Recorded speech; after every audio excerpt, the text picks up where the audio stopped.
Johnson, Melton, Palermo, Rowe, Bagley, Harding. Mr. President. Here. Please rise for the pledge and invocation by Councilmember Don Rowe. I pledge allegiance to the flag of the United States of America and to the republic for which it stands, one nation, under God, indivisible, with liberty and justice for all. Have a seat.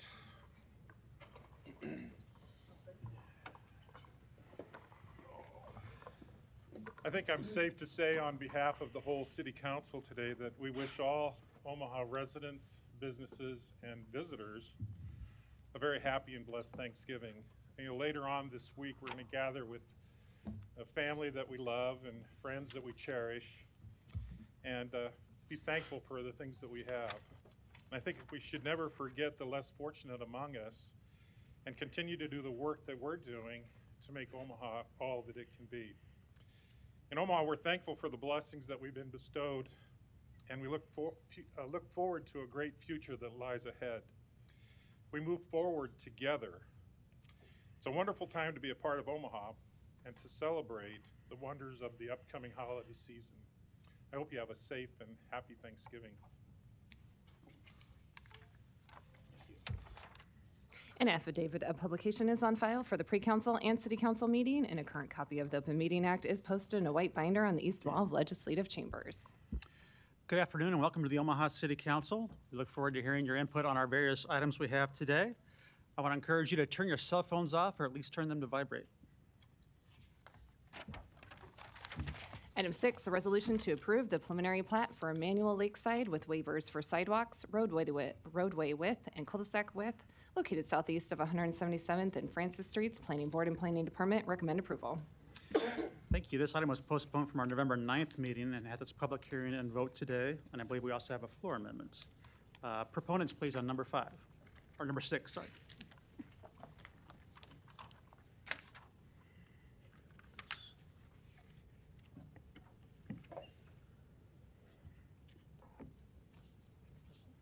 Turn on by chance? Yeah. Work on it? They'll come on in a second. Zoom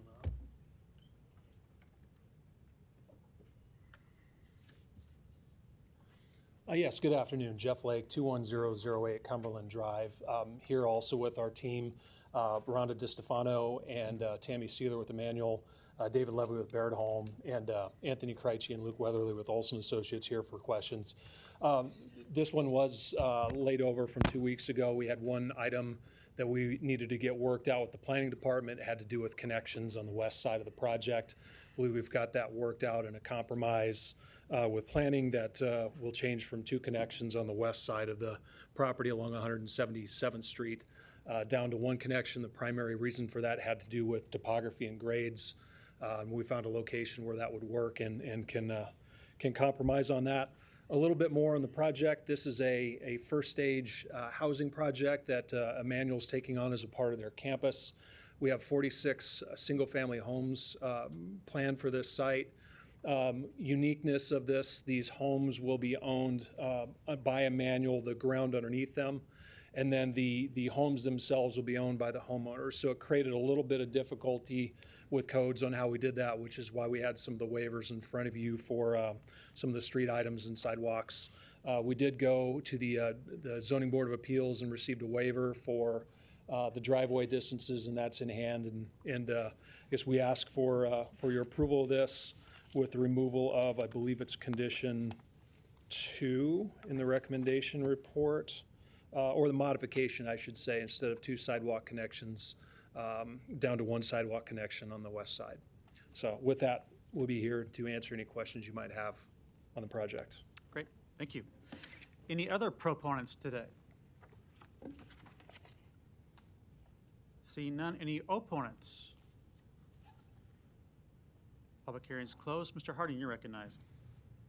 Thank you, Mr. President. I'd like to make an amendment to this. So I'll probably make the proposed amendment first and then conditioned upon, or make the motion conditioned upon whether or not the amendment's accepted. So I'd like to amend it so that condition number 2 on Exhibit B to read, quote, provide for 1 sidewalk connection from Street B to the sidewalk fronting 177th Street, close quote, and then revise the preliminary plat for the changes accordingly. Second. Motion and a second. Roll call. Johnson. Melton. Yes. Palermo. Yes. Rowe. Yes. Bagley. Aye. Harding. Yes, Mr. President. Yes. Motion passed 7-0. and then as amended? Second. Roll call. Johnson. Melton. Yes. Palermo. Rowe. Yes. Bagley. Aye. Harding. Yes. Mr. President. Yes. Motion passed 7-0. Item 7, a resolution to approve the preliminary plat for Jackson Tower, Replat 1, located northwest of 27th Street and St. Mary's Avenue. Planning Board and Planning Department recommend approval. Public hearing and vote on number 7 is today. Proponents, please.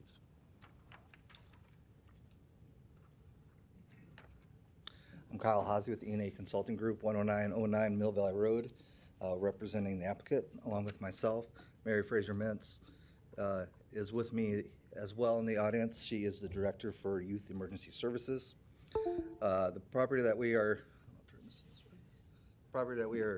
discussing today is on the corner of St. Mary's Avenue and 27th Street.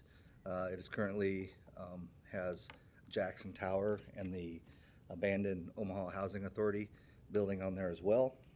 We are proposing to replat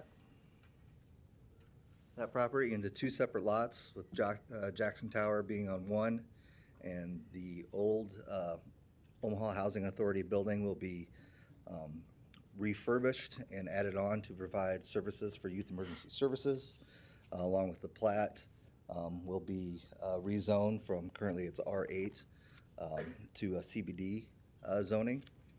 I believe coming up, we will also have the final plat and a special use permit for the services that Youth Emergency Services will provide as part of their building as well. Mary's going to provide a little speech on what Youth Emergency Services provides to the community. Thank you, Kyle. Hello, I'm Mary Fraser Mines. I don't know if you can see me. You can adjust the microphone down a little bit if you want. There you go. I'm the Executive Director for Emergency Services. And I live at 14115 Hartman Avenue in Omaha, Nebraska. Thank you for your time today. We currently serve youth experiencing homelessness. Councilman Rowe talked about youth who are people who are vulnerable in our community, and there's no more vulnerable population than youth who are not able to have housing and live on the streets. So we've been in existence since 1974, and we provide a number of services, including basic needs through our street outreach center. We have a shelter, and we have housing programs. We propose to move all of those services and our administration office into this building, which is at 27th and St. Mary, and we will be able to provide more young people services and provide services when they need them. We help youth who are experiencing homelessness or near homelessness get back on their feet, get critically needed resources that they need to be successful, and help them move on and be members of our community. So we will put more housing available for the young people. We will expand our street outreach center to 2 levels. We'll provide showers and laundry and basic needs, food, clothing, hygiene items, and case management for those young people. And we will provide shelter, 16 shelter beds for young people who are currently on the street and need to get out of the street and into housing. And then we have longer-term housing programs where we have 1-bedroom and 2-bedroom apartments. So we're really excited about this, and our administration office will be right there. We'll have job readiness there. We'll have a nurse, a therapist, and all the services that they can access right there on the spot instead of driving to our 7 locations across the community. I'd be glad to answer any questions you may have. Great, thank you. And thanks for your work in the community. Having toured your current facility, I can see why this is exciting for you and have it all centered in one place. Thank you, Councilman. Thank you. Any other proponents today? Seeing none, any opponents? Public hearing's closed. Mr. Bagley, you're recognized. Thanks, Mr. President. Mary, I wanted to thank you as well for the work that you do. Obviously, challenging times with COVID has made a lot of these problems worse, and having that facility down there where it's located there, where it's proposed to be located that we're voting on today, I 100% support it, and I want to thank you and your staff and everybody there on what they do for homeless young adults to get them back on their feet and off the streets and giving them the basic services they need to try to get their lives in order. So thank you. Thank you. Is that a motion? I always forget that part. I make a motion to approve this, please, Mr. President. Thank you. Second. No further lights. Roll call. Johnson. Melton. Palermo. Rowe. Bagley. Harding. Mr. President. Yes. Item 7 is approved, 7-0. Thank you very much. Items 8 through 11 can be considered together for Hanover Falls Center, located northwest of 156 and State Streets. Planning Board and Planning Department recommend approval. Items 8 and 9, ordinances to rezone this property from AG District to DR District and R6 District. Item 10, a resolution to approve the final plat. Item 11, a resolution to approve the subdivision agreement.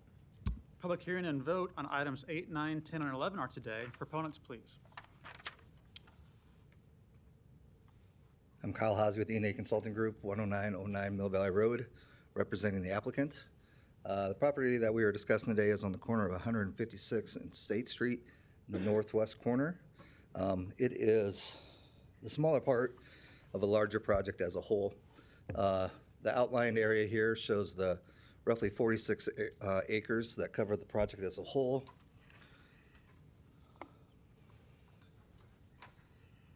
This highlighted area shows what the phase 1 that we are discussing today. Everything that's kind of scaled down is the rest of the mixed-use project.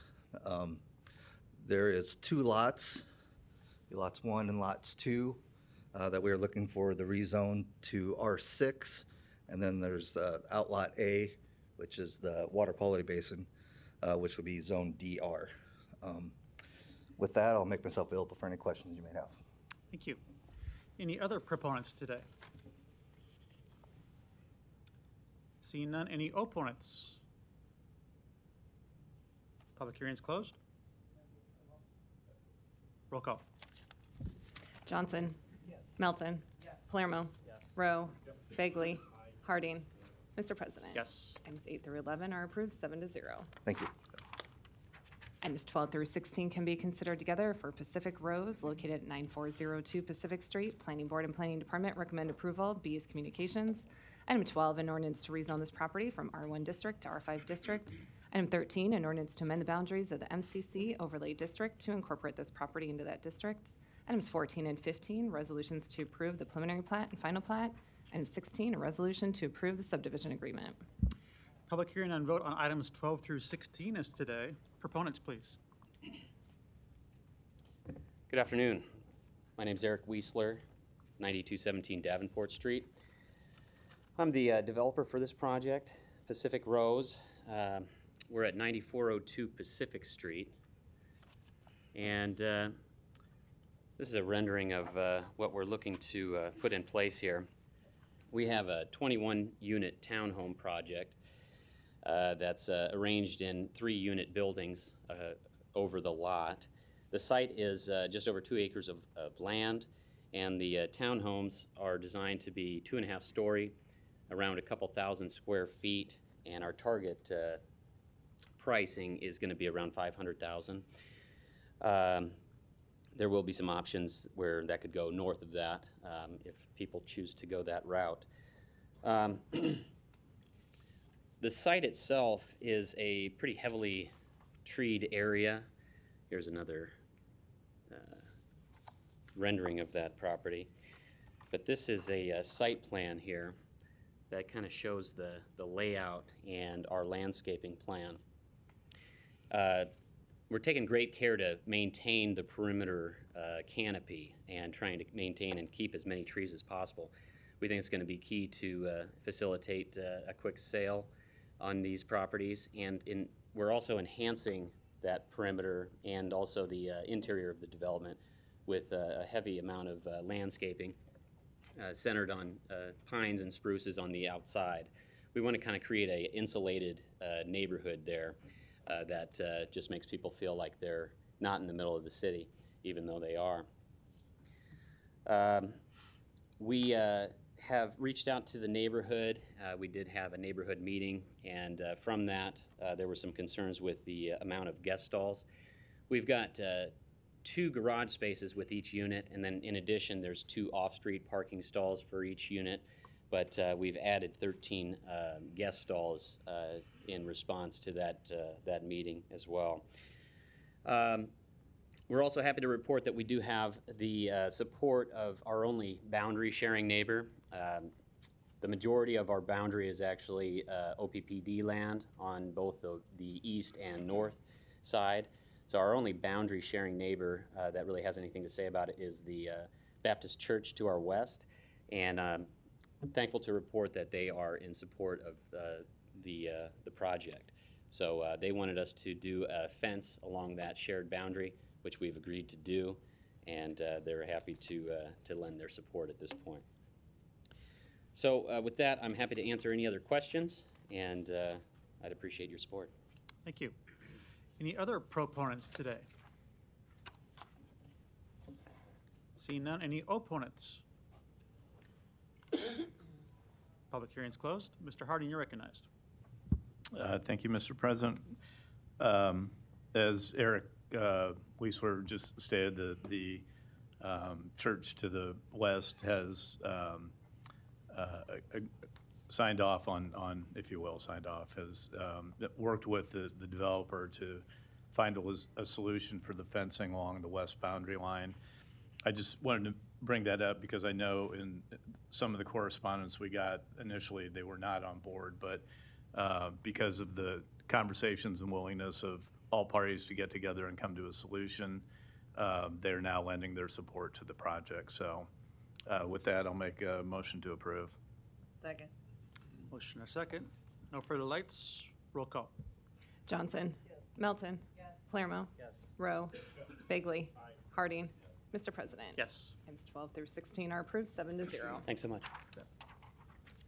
Item 17, a resolution to approve a special use permit to allow small group living in the R4 district located at 5008 North 60th Avenue. Planning Board and Planning Department recommend approval. This item was postponed from our November 9th meeting. The public hearing and vote continues today. So we'll take any proponents that want to speak today. Seeing none, any opponents? Oh, I'm sorry. Ms. Davis, you're by Zoom. Would you like to unmute you here in a second and have you speak as a proponent? There you go. All right, thank you.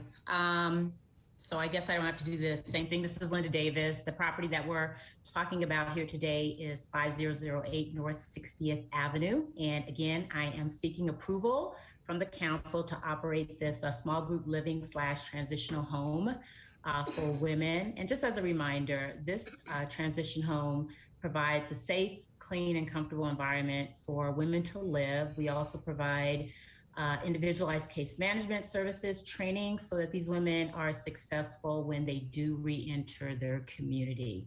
I did have a chance to speak with the councilwoman. She actually came over to the house, and so I was able to answer any questions that she had at the time. And so I am just here again for this follow-up, asking the council for approval. Great, thank you. Any other proponents today? Seeing none, any opponents? Public hearing's closed. Ms. Johnson, you're recognized. Thank you, Mr. President. First, I'd like to thank my fellow council members for allowing me the opportunity to go out to this location to satisfy my concerns about the group home. Secondly, I would like to thank Ms. Davis. We did meet, as she's already indicated, and I'm very confident that the place of that she's providing women's services to is very clean and above board. And so for that, I will be making a motion to approve this. Thank you. Thank you. Motion and a second. Roll call. Johnson. Melton. Palermo. Rowe. Bagley. Harding. Mr. President. Yes. Item 17 is approved, 7-0. Thank you.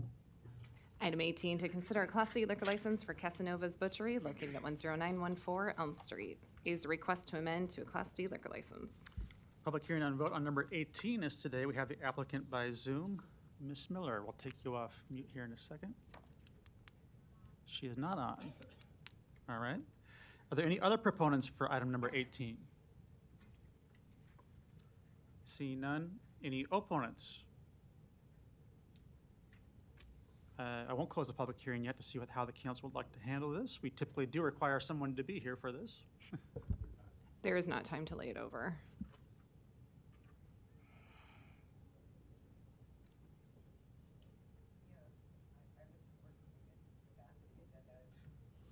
You'd allow, Mr. President, because, I mean, it's not a bar, it looks like they're selling meat and wine, so it's off sale only. Okay. Why don't we move that to the end of the agenda, seeing no objection, and we'll see if that applicant might be available at that time. Next item, please.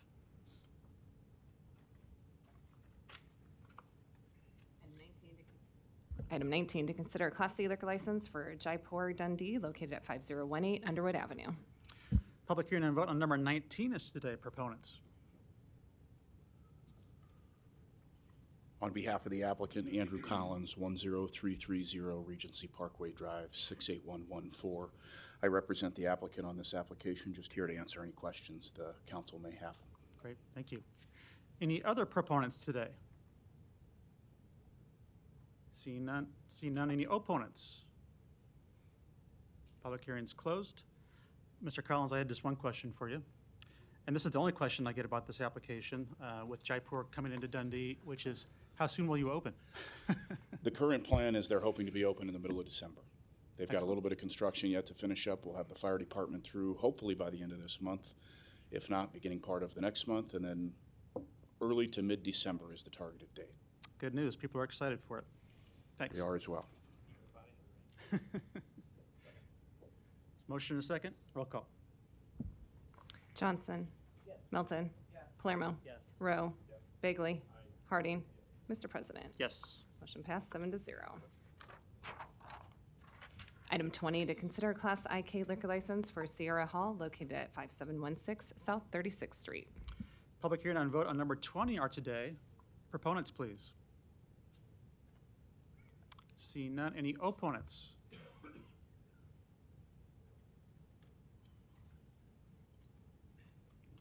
Hello, Kevin Swarrick, 5849 South 48th Street. I own Mr. Butts across next door, and I have a parking lot over there. And the hall's always had problems with people parking over there all the time and taking up my spots. And I was going to see what they're going to do to actually have more parking for the hall, because they have two halls in one place. So I don't know what they're going to do. And I have kids hanging out there all the time, and it's like you tell them one thing and they just won't listen to you. So are they going to have somebody actually watch parking lots and all that stuff, or are they going to change it? You know, been dealing with it for 20 years. Gets old. So. Thank you. I think we'll ask those questions here in a minute. Any other opponents? Seeing none, I also will not close public hearing on this one, seeing as the applicant wasn't here, but I'll recognize Mr. Palermo. Yeah, I just wanted to ask the city clerk, as we did earlier, about time for a layover on this. There is time to postpone this one. Well, I think it's only fair to put it to the back to see if the applicant shows up. Obviously, we have people that I know, business owners in the area, that have some questions that could probably easily be answered, but I want to give this license holder or future license holder a chance to answer. So what did we do last time? Just make a motion to put it to a certain item number? Absent an objection, we can just move towards the end. Okay. Seeing no objection, we'll do that. And take that with number 18 at the end as well. Item And if you don't mind sticking around, sir, we'll do that towards the end, or else I'm sure Councilman Palermo will be in touch with you either way. Vinny, you want to just call me? Yeah. All right. Next item. Item 21, to consider a Class Z liquor license for Saigoon Distillery located at 1725 North 42nd Street, Ace Communication Opposition. Public hearing and vote on number 21 is today. Proponents, please. Yeah, Mr. Kelly by Zoom, I believe. Is that correct? All right, we'll take you off mute here in a second.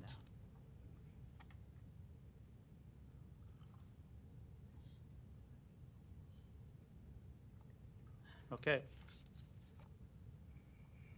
Go ahead, Mr. Kelly. I just, is that me to talk about this? I think we might have the wrong, we're looking for Mr. Kelly, who seems to have dropped off the call there. Are you the applicant for number 21? Yes. Okay, please, your name and address, go ahead. My name is Man Mugger. My address is 1725 North 42nd Street, Omaha, Nebraska, 68111. Great, I'm here to answer questions, right? Yep. Thank you. Any other proponents? Seeing none, any opponents?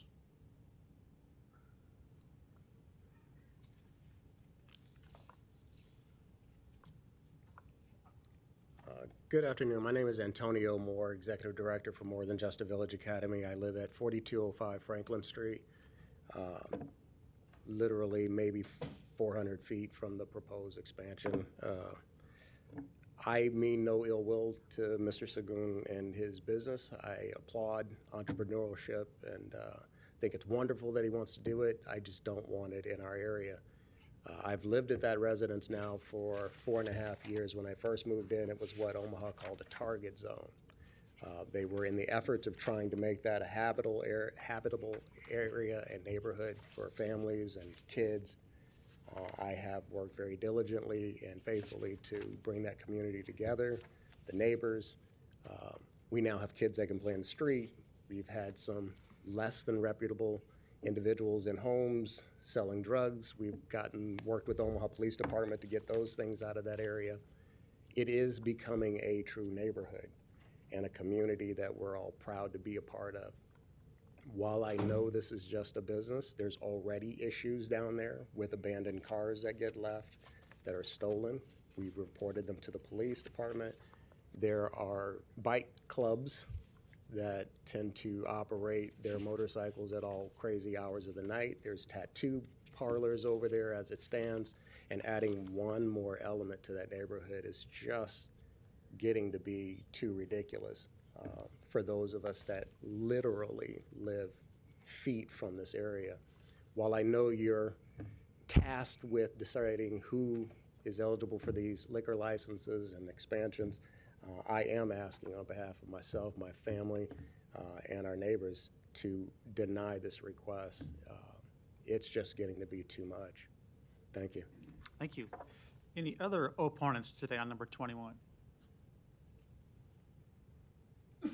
Seeing none, I'm going to close the public hearing. I see Mr. Kelly is back on. Mr. Kelly, would you like to provide comments as a proponent?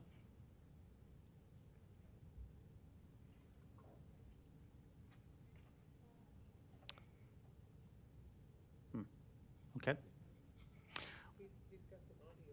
Yeah, he has some audio issues, it appears there, so we'll continue. Ms. Johnson, you're recognized. In lieu of Mr. Kelly having some audio issues, I would like to put this at the back end as well, to give him an opportunity to speak.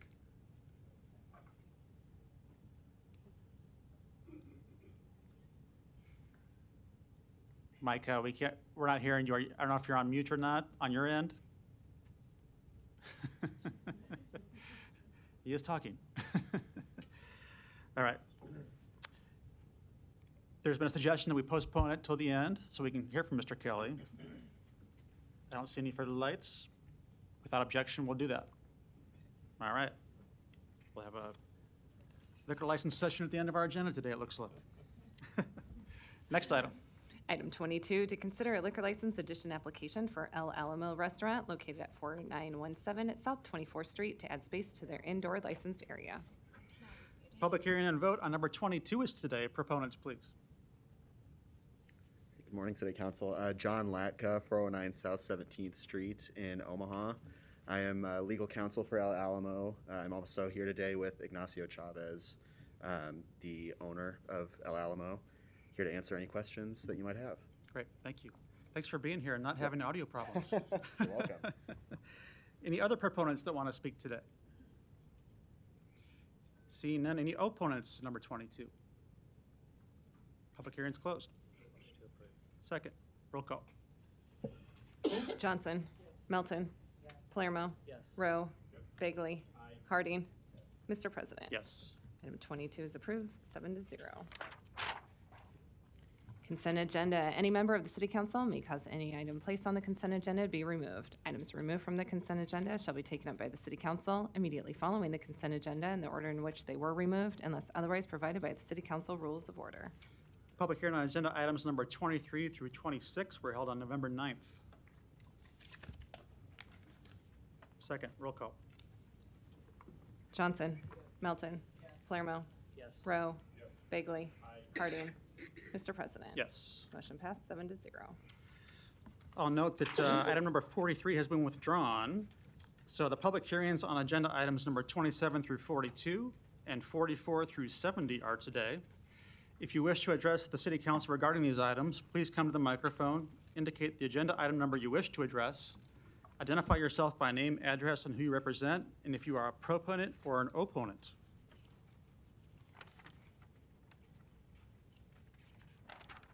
See none. Public hearings are closed.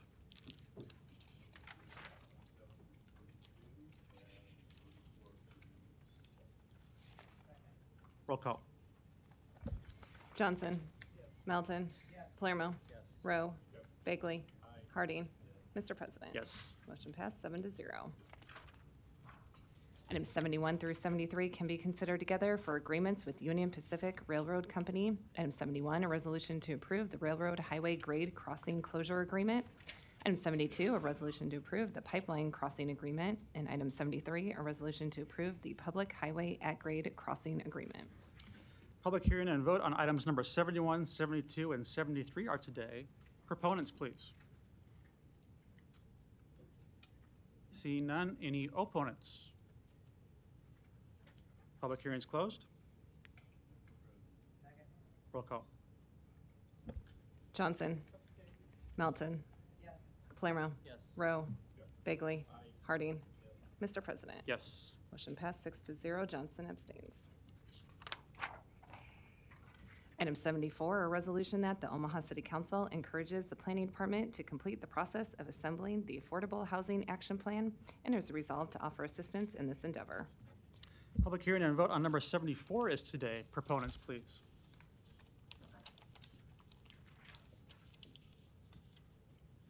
Mr. President, members, Perry Nealon, 11830 Nicholas Street, representing the Omaha Area Board of Realtors, and we would just welcome the opportunity to be part of devising this plan as we further our efforts to promote affordable housing in the city of Omaha. Thank you. Any other proponents today? Seeing none, any opponents? Public hearing's closed. I'll just offer a few comments before we vote. I requested this item and the next item on the agenda, both because I think they're important, but also a bit of an outgrowth of our conversations with the city of Lincoln, the Lincoln City Council last week in our summit, covering a number of important issues, two of which were affordable housing and then climate action, which is the next item. And we do have efforts underway in the city of Omaha on both these topics, but I thought it important to reaffirm the city council's support for them and also express some urgency around them in terms of them being a top priority. So with this particular item, the cities of Lincoln and city of Omaha are actually required to fulfill an affordable housing study and submit that to the state under a legislation that was proposed by Senator Wayne. And we're going to do that over the next year. But I think it's important also to recognize that we're interested in addressing this issue, even in the meantime, realizing there's some urgency around it, whether that's through the city's American Rescue Plan Act effort. We believe there'll be $20 million allocated to affordable housing that we believe can be matched with $20 million of philanthropic funding and hopefully additional funding to work with nonprofit and for-profit developers throughout the city to increase the availability of affordable housing throughout the city. As we've talked about a lot as a group, there was a recent study estimating about 80,000 units short in the city of Omaha, or the metropolitan area, I should say, to fulfill our current needs, let alone our future needs in that respect, that we think is very important, not only for our current residents, but as we try to attract additional residents in the workforce we know we need to be successful, a very important effort. So while we pursue that, I also hope that this Affordable Housing Action Plan will also address a comprehensive view to include a perspective on our zoning code, on our tax increment financing policy and other incentives, to get all those things aligned as we work towards making this a better situation for all of our residents. Those are my comments. I see Ms. Melton also has her light on. You're recognized. Yeah, I did. Thank you. And I just have some questions. We've all been working on this. We've been working with different stakeholders and trying to determine, again, how we're going to use those ARPA funds in conjunction with other philanthropic donations, which is great. Public-private partnerships are what this city actually, I think, does best among cities in our country. But Mr. Fanslau, can I assume that you are going to be one of the key leaders in creating this affordable action plan? Dave Fanslau, City Planning, yes, my department will lead that effort. Okay, and so who are the stakeholders that you will be bringing to the table? I know that obviously the Omaha Board of Realtors would like to be a part of that. At this point in time, do you kind of have a general list of stakeholders that you're going to be bringing to the table? We don't, but we're currently working on that. So we sent out a request for RFPs a few months ago, interviewed 4 or 5 firms, have selected a preferred firm, and right now we're scoping that final contract, which will be coming before City Council soon. So part of that effort will be obviously outreach and team building and bring on partners to work with on this plan. Okay, so you've got the RFP for a consultant to help put the plan together? Correct. And with working with other consultants, I'm involved in that on another project, then you'll be able to provide them with contacts and people that you would like to be reached out to, or people who want to be a part of it or be heard from. Correct. From those consultants, they could reach out to you as well, right? Correct. There'll be a considerable amount of outreach, public outreach, as part of this plan. Okay. And I think that was what I wanted to just confirm is, are we making sure we're including all the stakeholders that should be included? And it sounds to me like through that consultant, anybody who wants to have some input at least can have some input, correct? Correct. Okay. And I've done those before. We've done it with the juvenile justice building across the street, and I have always been impressed that if you tell the consultants to meet with somebody, they typically will. And then just make sure that those stakeholders and others that this will affect, which is the entire city, but I just want to make sure everybody has a seat at the table to be a part of the plan. Thank you, Mr. Fanslau. Thank you. I want to follow up to Ms. Johnson. Go ahead. I see you have your light on. Well, I too share in that concern that everyone has a seat at the table. So this question is for Mr. Fanslau. You indicated that you currently do not have a list of stakeholders. However, you will have some consultants that would solicit those. Upon that, will you notify this body who those stakeholders are? Yes, we can do that. Thank you. And then just one more question for you, Mr. Fanslau. In terms of the timeline, I think those comments were important too, and I welcome the realtors being here today to have that input as well.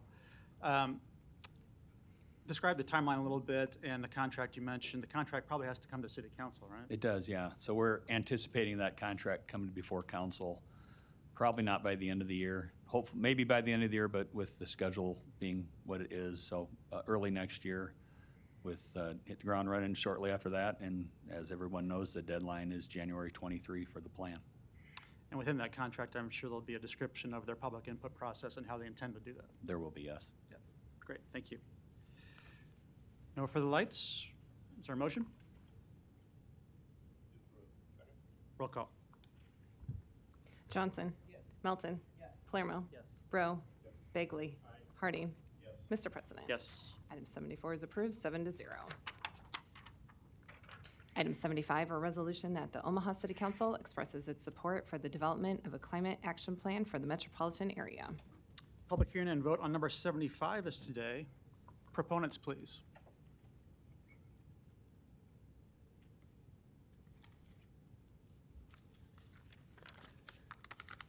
Mark Loskatoff, 6323 North 115th Circle. We need an action plan. Our infrastructure is built on the assumption of unchanging climate.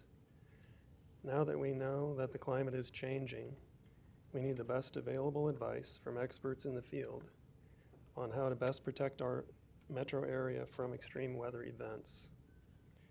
The plan should include resiliency, or how to protect from the effects of climate change, but also how to reduce the metro area's contribution to climate change. We owe that to our children and their children. We need to do our part.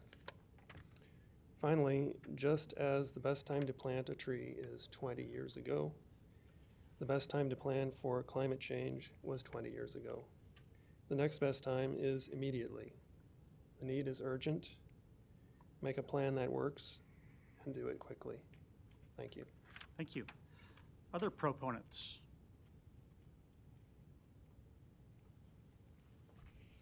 Hi, I'm actually Sarah Johnson. I live at 2316 North 52nd, but I'm speaking on behalf of Mode Shift Omaha, which is at the CEC on UNO's campus at 6100 Dodge Street. Okay, Mode Shift Omaha is supportive, proponent, obviously. Mode Shift Omaha is supportive of a climate action plan for the following reasons. An effective climate action plan contains both strategies to mitigate the effects of climate change, like reducing emissions, and adapt to the worsening impacts of climate change. In the U.S., 29% of greenhouse gas emissions come from the transportation sector. The majority, 58% of those emissions, come from cars driven by people like you and me just to run errands and get to work. We support Omaha in creating this plan to reduce the emissions and mitigate climate change and look forward to partnering on these strategies. Not only are cities with more robust transit, bicycle, and pedestrian infrastructure more climate friendly, they're also great places to live. On the adaptation side, extreme weather is already affecting Omaha, and it is vital that this plan includes strategies that help people in Omaha get around in a lot of different ways, safely and equitably. Climate resilient cities do not invest the majority of resources into road widening and car-centric infrastructure. They create a lot of options for people in the case that one option does not work as a result of extreme weather or other climate impacts. Mode Shift Omaha is supportive and excited about the potential for a climate action plan that looks strategically to the future, not just citing existing efforts, and advocates for the inclusion of transportation equity among the other important sectors considered in the plan. Thank you. Thank you. Other proponents today? Is it possible for me to just speak for myself and say, of course, I support this? Sarah Johnson, 2316 North 52nd. Thank you. Past time, like the other guy said, but yes, not just words, action. Thank you. You bet. Next proponent, please.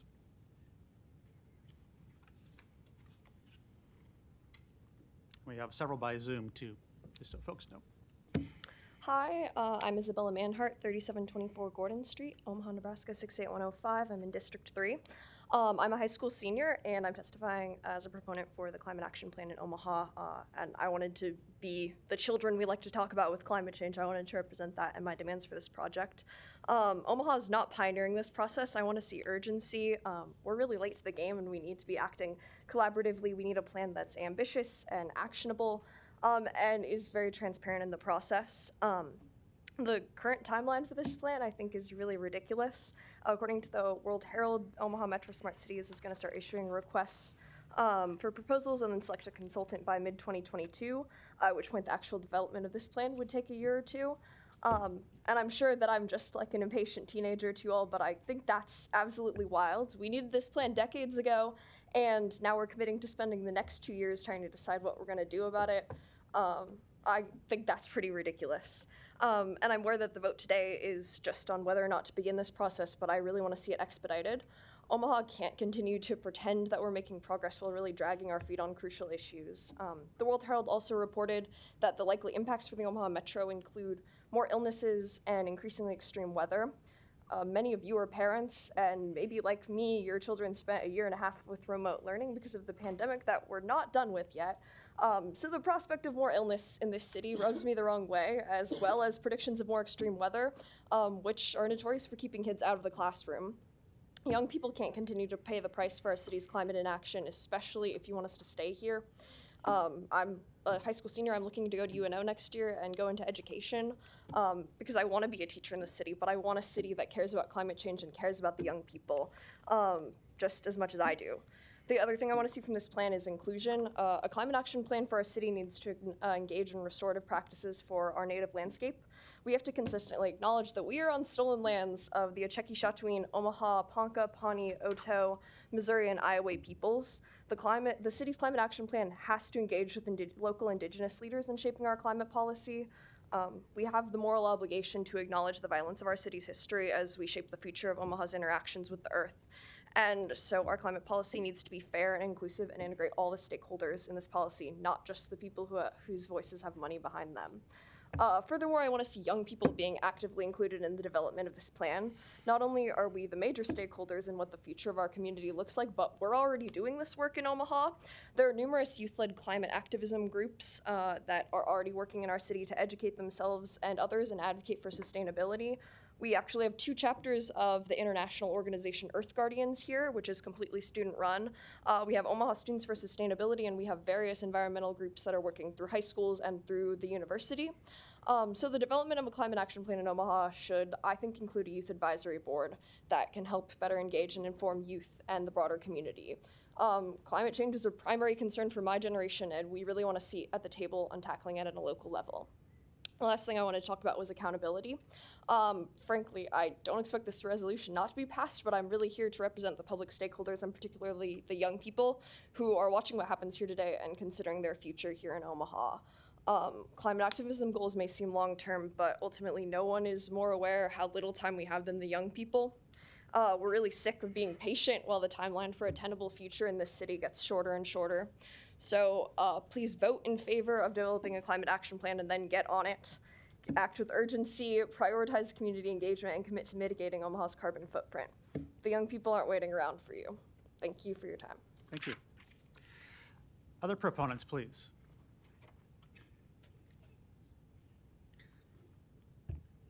I'm Elaine Wells from 5005 Reed Street. I've been studying the climate for 20 or 30 years and have been an activist since the beginning because I heard a climate expert and a professor of geology and other earth sciences back in the 1980s who said, we put enough air pollution in the air in the 1950s to cause the climate problems that we're already experiencing today. So you can imagine how much pollution has been added to the atmosphere since the 1950s. We are already experiencing climate crisis. It's going to only get worse from here. We shouldn't wait until we're in absolute catastrophe before we start to plan and to not only mitigate, but actually try to reverse climate change. I would encourage all of you to read the book Drawdown, which offers 100 solutions to global warming, all of which have been tested, and they can estimate the amount of greenhouse gases that could be either prevented from going into the atmosphere or sequestered. So it's not as if we don't know what to do. Scientists know what to do, and I think it's incumbent on all of us as citizens of Omaha, Nebraska, the United States, and the globe to do action that will actually prevent disaster for billions of people on this planet. Thank you. Thank you. Other proponents in the audience? Seeing none, we have proponents by Zoom. Mr. Corbin, you're recognized. Thank you. Can you hear me? Yes. My name is David Corbin. I live at 1002 North 49th Street. I'm the chair of the Energy Committee of the Nebraska Sierra Club, and I'm on the advisory board of the American Public Health Association's Center for Climate, Health, and Equity. I also taught energy policy at Creighton University, so it's safe to say that I have been working on climate change issues for decades. I strongly support developing a climate change plan for Omaha and the metropolitan area, and I hope that you would support not only local but state legislation for a climate change plan with emphasis on the 3 words I used earlier: climate, health, and equity. They are inextricably linked. I would be happy to work with those who are formulating a much-needed climate plan as we join the hundreds of other cities that have plans, and more importantly, plans that have measurable goals. about energy efficiency, renewable energy, green spaces, active and clean transportation, reduction of proliferation of plastics, and other policies that promote the public's health and social justice. Thank you for the opportunity, and obviously, I hope that you pass this resolution. Thank you. Thank you. Mr. Welsh by Zoom, you are recognized.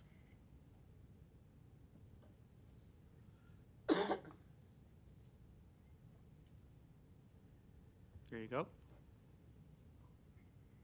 I'm trying there. I have the advantage of seeing you. I wanted to have you see me as well. We can see you. Thank you. My name is Mark Welsh. I've lived at 5611 Howard Street for over 35 years, and I strongly support this process. I think there's some information missing, though, from your resolution. The questions I have is, who is interviewing and hiring the consultant to develop the Omaha Metro Climate Action Plan? How long will it take to complete this process and to have a final climate action plan? Could the City Council amend this today to create a due date for this work to be done? As others have said, I agree, this needs to be done as fast as humanly possible. We now know that this should have started back in 1988, back when Dr. James Hansen first warned Congress and us about human-caused climate change that we are now experiencing. Human-caused climate change is happening. It is harming not only the people, businesses, and government in the Omaha metro area, but farmers and ranchers and other people, businesses, and governments throughout Nebraska and the United States and the rest of the world. There are cities in Nebraska that are considering moving because of climate change weather. Any delay on meaningful actions will simply lock in more damage from more and larger storms, floods, droughts, forest fires, and wildfires, which are plaguing this nation and Nebraska. These things will cost the people, businesses, and government more money. Any good climate action plan will have the following points that could be done long before completing this process. You could change the zoning and or building code ordinances to include these things. You could update the Omaha Code to match the international building codes on energy efficiency, the most up-to-date ones, not the ones from several years ago, and watered down ones at that are currently in Omaha Code. You could prevent any homeowner associations from not allowing solar panels in their area. Maybe you could look into if state law needs to be changed to allow Omaha to overrule any restrictions that homeowners associations have. You could require new buildings to be net zero emitters of CO2. That would be an awesome thing to do. Buildings built today will be saving or wasting a lot of money through energy savings or use for 2 or more generations. I live in a house that was built 5 generations ago. That's how long we live in our homes in Omaha. In my lifetime of 65 years, CO2 levels have gone from 314 parts per million to over 414 parts per million. That's a 30% increase in my lifetime. I should say my short lifetime. So I think you should take action quickly on this. I think you should set a due date for when this work needs to be done. And last but not least, I would like to know, how do I sign up to be a part of this group so I can help? Great, thank you. Next proponent is Francis Mendenhall.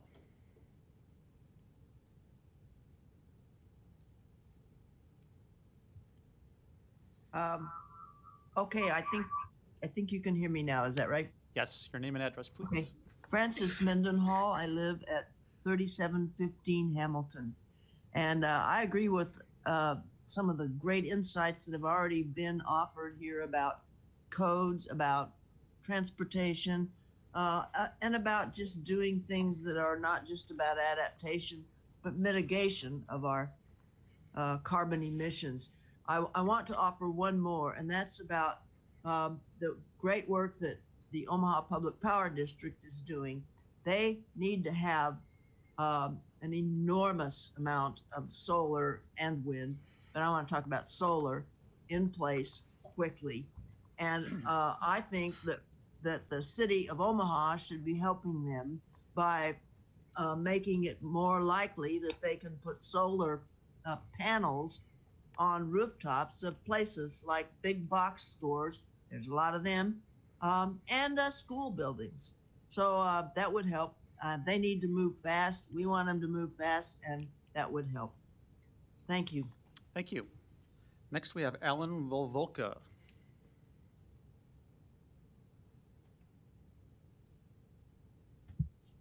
There you go. Alan Volvolka, 3719 Hamilton. I am supportive of this measure. I think it's important that we have some local control.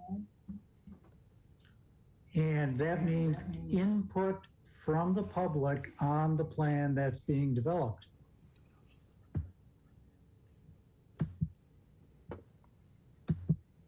Lost audio there for a minute.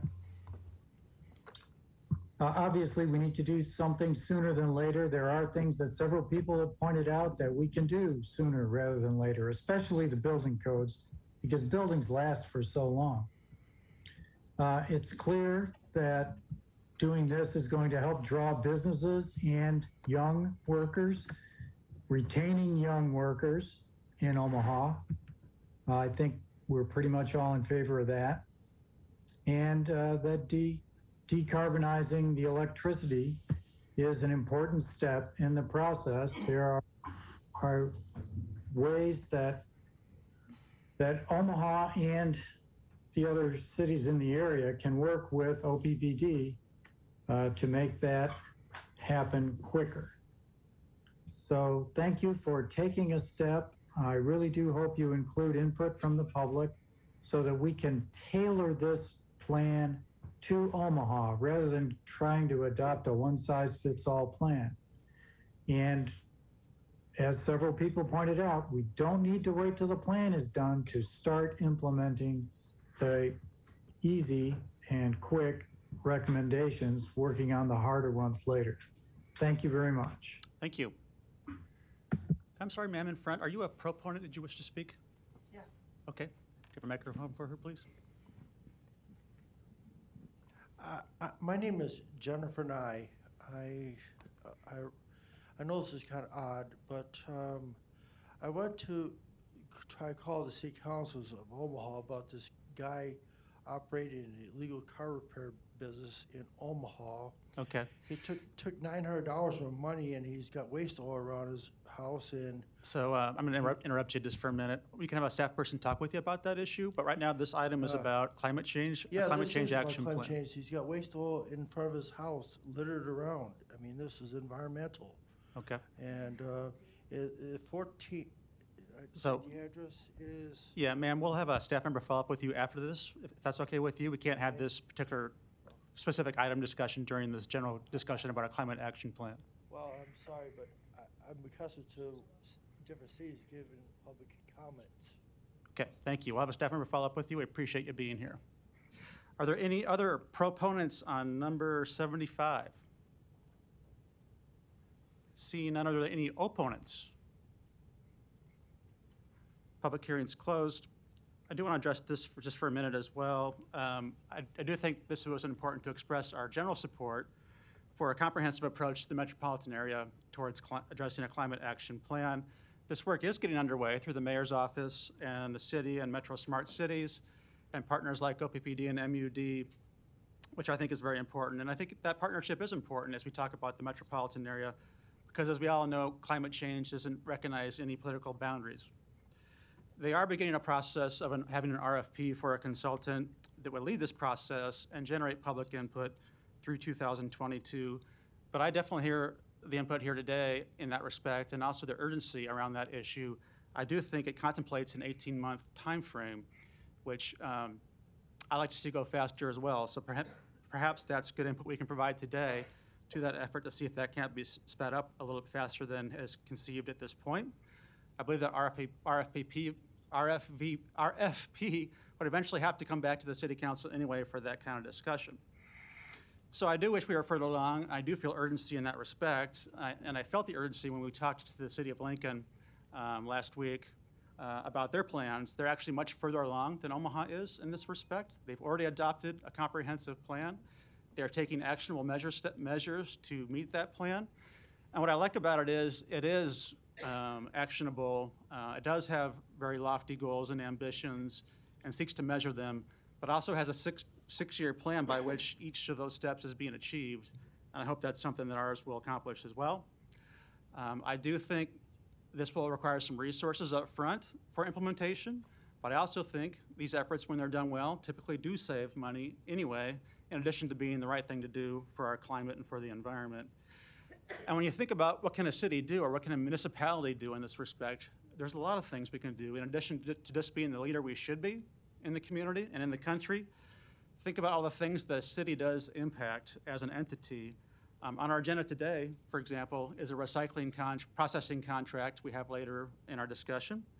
We had the purchase of new tree planting throughout the community today with Keep Omaha Beautiful. And we've had individual efforts that address things like carbon emissions and our waste collection patterns and our composting and how we handle OMAGROW, for example.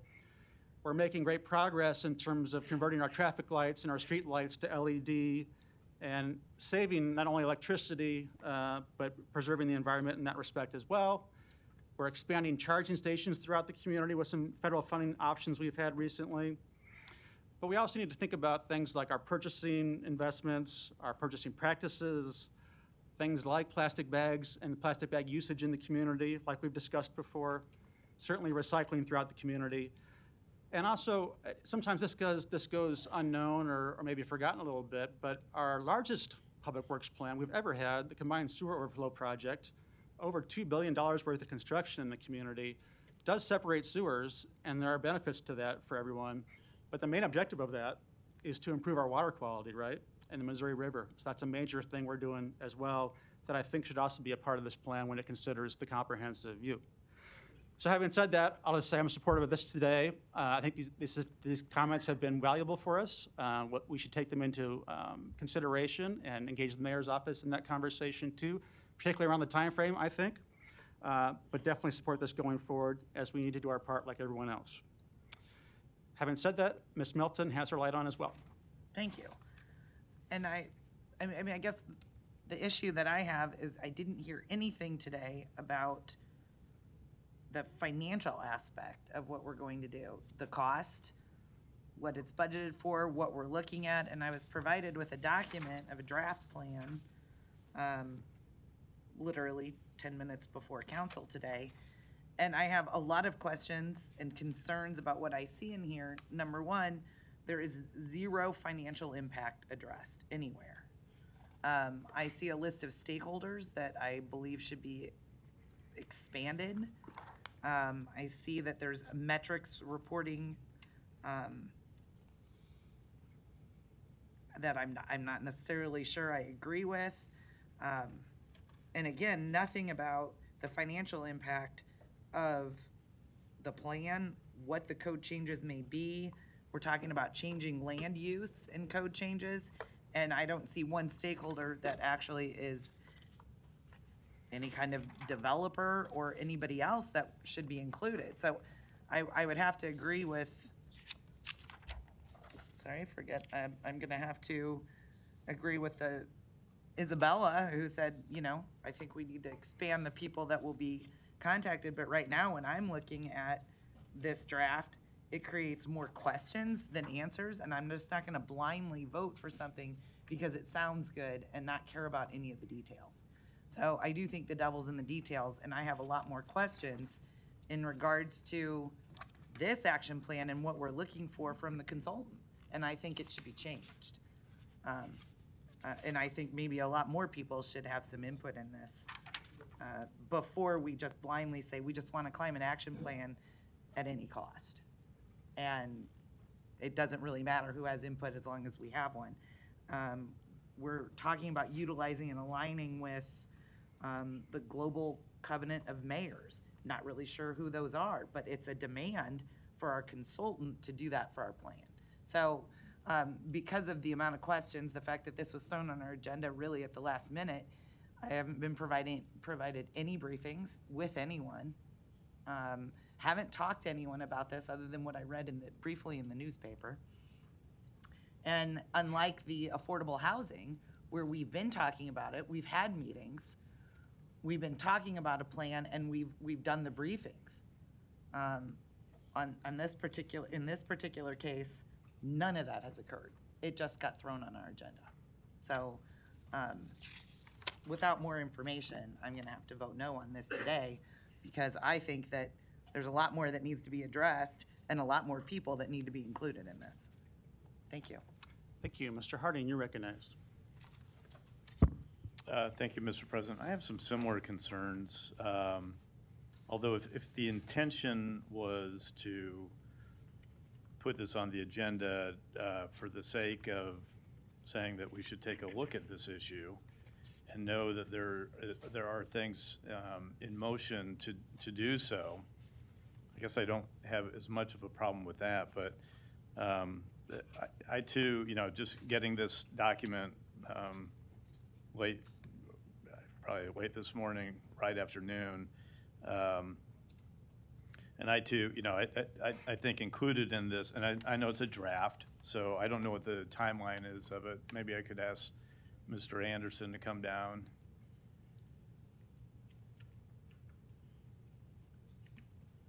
I just want to make sure, before I ask my question, Kevin, I just want to make sure that, we're doing this right. I know a lot of people think this should have been started a long time ago, and maybe it should have, but I think the key thing is that whatever we do, we want to do right, correct? Absolutely. Kevin Anderson, Mayor's Office. Okay, so Kevin, could you maybe walk us through where we are, or how we got to the point where we are, and how long before this draft turns into a document that I assume is the RFP does not come back to us for release. That'll just be done through the mayor's office, I would assume. But maybe you can address some of those issues. Yeah, thank you for the opportunity. So this whole process came about in deep coordination and longstanding coordination with our partners out there, OPPD, MUD, our higher education institutions who are, as was noted earlier, who are undertaking these sorts of efforts. And in that coordination came the opportunity to partner to build off of a lot of those efforts to see what we as a city, but it's important to note that this is a regional model for a climate action planning process. And that's why it fell or was tasked with the Mayor's Smart Cities Advisory Committee to really oversee the development of an RFP and planning process to get some opportunity for collective impact. With the thought process being none of this happens within a vacuum. I give the example that as a metropolitan statistical area, we now have a population exceeding 1 million, whereas the city of Omaha's population is still slightly less than 500,000. So city of Omaha itself makes up less than half of the population of our metro region. So the more we can regionalize this, include multiple jurisdictions, multiple entities, the bigger collective impact that could potentially be out there. As to the timing and especially the development of the RFP, which admittedly very much still in draft form, and sharing that, given this being placed on the agenda, to give council an idea of just where we're at in the process, but fully acknowledging that more eyes need to be placed on that, and that's exactly where we're at with this draft, is distributing that for additional comment for our partners out there, as well as our stakeholders, even within the city of Omaha, because the city does have the opportunity to take a bit of a leadership role in this. as a function of it being the mayor's Smart City Advisory Committee, of which she co-chairs, but gives us an opportunity to get out in front, but fully admitting, and that's why we set a timeline of issuance of the RFP early to mid 2022 to get more eyes, get more input into the development of this, because you're exactly right, Councilman Harding. We've got an opportunity here to really do this correctly, do it right, and engage the people we need to engage in. All that happens when you have a proper scope of services to start engaging the consultant community out there to make sure you've got a planning process that's appropriate for what you're looking to accomplish. And that scope, which is still very much in development that we're continuing to get input on, is going to determine things like the extent and magnitude of public participation, which is a priority in this process. But with that comes a direct correlation with the cost that goes into the process as well. So that's why we aren't yet to that point, because as we develop the scope comes those important answers as to the level of public participation as well as the level of budget and financial impact. So again, just receiving this draft maybe a couple hours ago. Correct me if I'm wrong, but in my review of it, my quick review of it, there wasn't any information or contemplation of as part of the metrics reporting of the costs involved and the timing involved, and so I just was this ready for prime time? No, it's still very much a work in process. No, I understand that, but I mean, just the resolution. I mean, we all know that this is being worked on, so I was kind of confused as to maybe why it was even on our agenda, knowing that it's in draft form and with stakeholders who have shown up today who would like to have some involvement in it, as well as some others that I don't think I see in here. I just, I guess I was kind of scratching my head as to why it was even on our agenda. Yeah, and we're certainly not here asking for approval of the scope or of a plan. Again, council's decision is the discretion here, but we're here kind of to speak to any answers of our process and establishing an RFP and some of our preliminary thoughts on how a planning process comes to fruition. So I too get concerned when it says deliverables must utilize and align with the following, and it lists a group of entities that I have never even heard of them. So I don't know what guidelines we must abide by. So I hope this draft form further develops and has kind of broader language in there so that we can have so that we can, if we end up with whatever plan we end up with, that it's attainable, and that we also take into account how long it takes, the costs involved, but knowing that we have maybe not even an end goal, because I would imagine this would be kind of a living document, so that we can continue to look at other opportunities where we can maybe make some changes that are going to have positive effects on not only our city, but on the region. So those were my concerns about this at this point. Thank you. Yep. Thank you, Mr. Palermo. You're recognized. Mr. Anderson, don't go far. Thanks, Mr. President.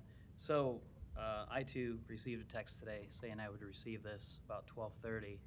I didn't look at it till 2 o'clock, but it didn't take me long to recognize what you have stamped on every single page. Do you know what that is? I do, yes. Draft. Draft.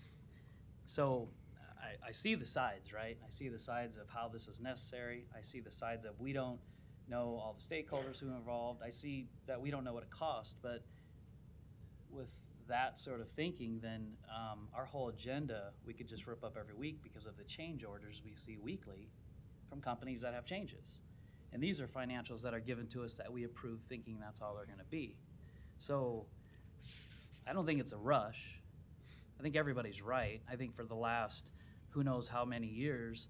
Anything you buy, you drive, whatever you have around your house, it's all to better the environment. So we've been working on it. We just, as the city of Omaha, the largest city in Nebraska, should probably not be on cruise control and hit fast forward on this. So, and I know that's probably what you had to do. You were at the city of Lincoln and city of Omaha meeting, as I was last week, and I didn't even know everything that we were working on as a city to move forward. So I appreciate that. And then putting this together, I'm certainly going to vote for it for the simple fact that it has draft on it on every single page. I see both sides, I get it, but it says draft. That means we're probably going to see some changes, and probably better changes at that. So I want to appreciate our thank you, and I appreciate you putting this together like you did. Thanks.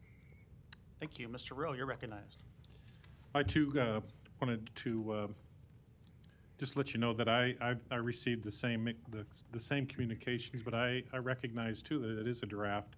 We were at the meeting last Tuesday, the joint meeting with the City of Lincoln, and I think the question was brought up then: are we too late in the game? And the resounding question was, no, we're not too late in the game. We just need to get in the game. And so, in talking to some of the people in the mayor's office, we are in the game. I mean, the work has been started, and I think that's what we wanted to communicate today, was that we're not sitting back, not doing anything. There is a plan that's being formulated and being worked on. It is in draft form. If this was the final plan, I probably wouldn't vote for it either. But since it is just a draft, it's something that we're going to look at and we'll continue to tweak until we're ready to submit an actual plan. I think this was just a resolution to say, yeah, we know that we need to be doing something, and we're looking at it, and the city council is behind it. So that's where I'm coming from, Mr. President. Thank you. And I think that's right. This is just a simple endorsement of the process that was announced publicly a couple weeks ago, and the intention to have the city council be supportive of that process. Mr. Bagel, you're recognized. Thanks, Mr. President. Mr. Anderson, you and I were, you don't have to get up, but you and I, a couple weeks ago, we had a nice meeting at Creighton University with some young environmental science students. And in my district, certainly this is, I'm getting a lot of emails on supporting this. As Council President Fesserson said, that it's a draft, and I didn't get a chance to read the draft because I had meeting after meeting today, so I'll look forward to reading it. But as those Creighton University students, when we spoke there 3 weeks ago, you heard it as I did, and Ms. Manhart that spoke earlier, there's certainly younger students, college students, and people beyond that are interested in this. So I'm looking forward to working on this going forward, and once the draft becomes something we can sink our teeth into, I'll look forward to what we can support on that. So thanks. Thank you. No further lights? Oh, maybe. Ms. Johnson, go ahead.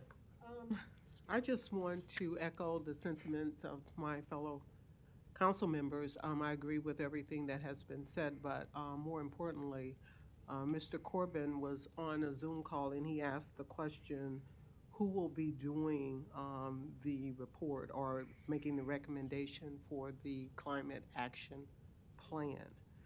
He also mentioned when could we expect for the climate action plan to be complete?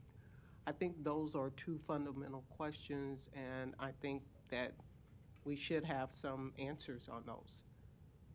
Thank you. Mr. Anderson, would you like to address that? Kevin Anderson, Mayor's Office. Yeah, we believe that the Metro Smart Cities Group, the Smart Cities Advisory Committee to the Mayor, co-chaired by the Mayor, is an appropriate House or administrative oversight entity in the sense that it truly is regional in nature and includes a lot of our community partners out there, as I mentioned before, higher education, philanthropic leaders, corporate leaders, the development community, all involved in that. And that's why it kind of felt like a natural fit for the development and administration of this planning process, given it, and I forgot to mention that it also includes the cities of Council Bluffs and Bellevue And through this process, we'll certainly have a standing invitation to other communities in our MSA as well, again, to provide that collective impact or common strategies, common goals for us all to work towards. But given the public-private partnership of that entity and its regional nature is where we felt it was a appropriate resource or opportunity to task that group with oversight of and development of the planning process. So if we have constituents or individuals within our respective districts that have shown an interest in participating in this, is that open? Absolutely. We know this planning process to be successful is going to need to require a lot of citizen engagement, public engagement with our stakeholders. So absolutely. And again, as those kind of details are fleshed out and further developed in a scope and RFP process, those will be widely communicated for avenues for which individuals or groups can provide their input to this process. So can I tell my constituents that they can go out on the website to see when that open period is? Not quite yet, but when we get there, absolutely. metrosmartcities.org, I believe. So then I can also conclude that you will put the when as far as the end date, the expectation of when this would be complete as well? Yeah. Thank you. And fair to say the mayor is fully supportive of this process and engaging those partners, right? Correct. Thank you. No more lights? Second, roll call. Johnson. Yes. Melton. No. Palermo. Yes. Rowe. Yes. Bagley. Aye. Harding. Mr. President. Yes. Motion passed 6-1. Items 76 through 88 relate to the legislative package for the 107th Legislature of the State of Nebraska. Item 76, a resolution to request a bill be introduced to increase the cap and turnback sales tax. Public hearing and vote on number 76 is today. Proponents, please. Mr. Chaloa. Jack Chaloha, city lobbyist. Thank you, members of the City Council. As the clerk mentioned, item 76 through 88 is our state legislative package. I wanted to compliment the council.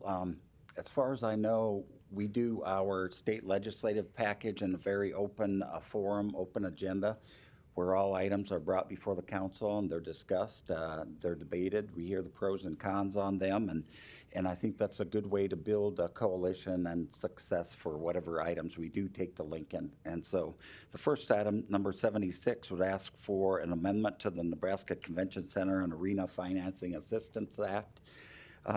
This makes sense because the original act was passed in 1999 to help the city of Omaha form a triangular partnership between the state of Nebraska, the city of Omaha, and private donors in order to build the convention center arena site on our riverfront. And with that, we're asking for an amendment where we could seek additional funding back from the state of Nebraska. The original cap was $75 million. We'd like to double that to up to $150 million. And likewise, we need a few changes within the law to do renovations, and they would be able to apply this funding to just upkeep, if you will, and then maybe the addition of a parking garage. That's item 76, and I would ask for your support. Thank you. Any other proponents today? Seeing none, any opponents?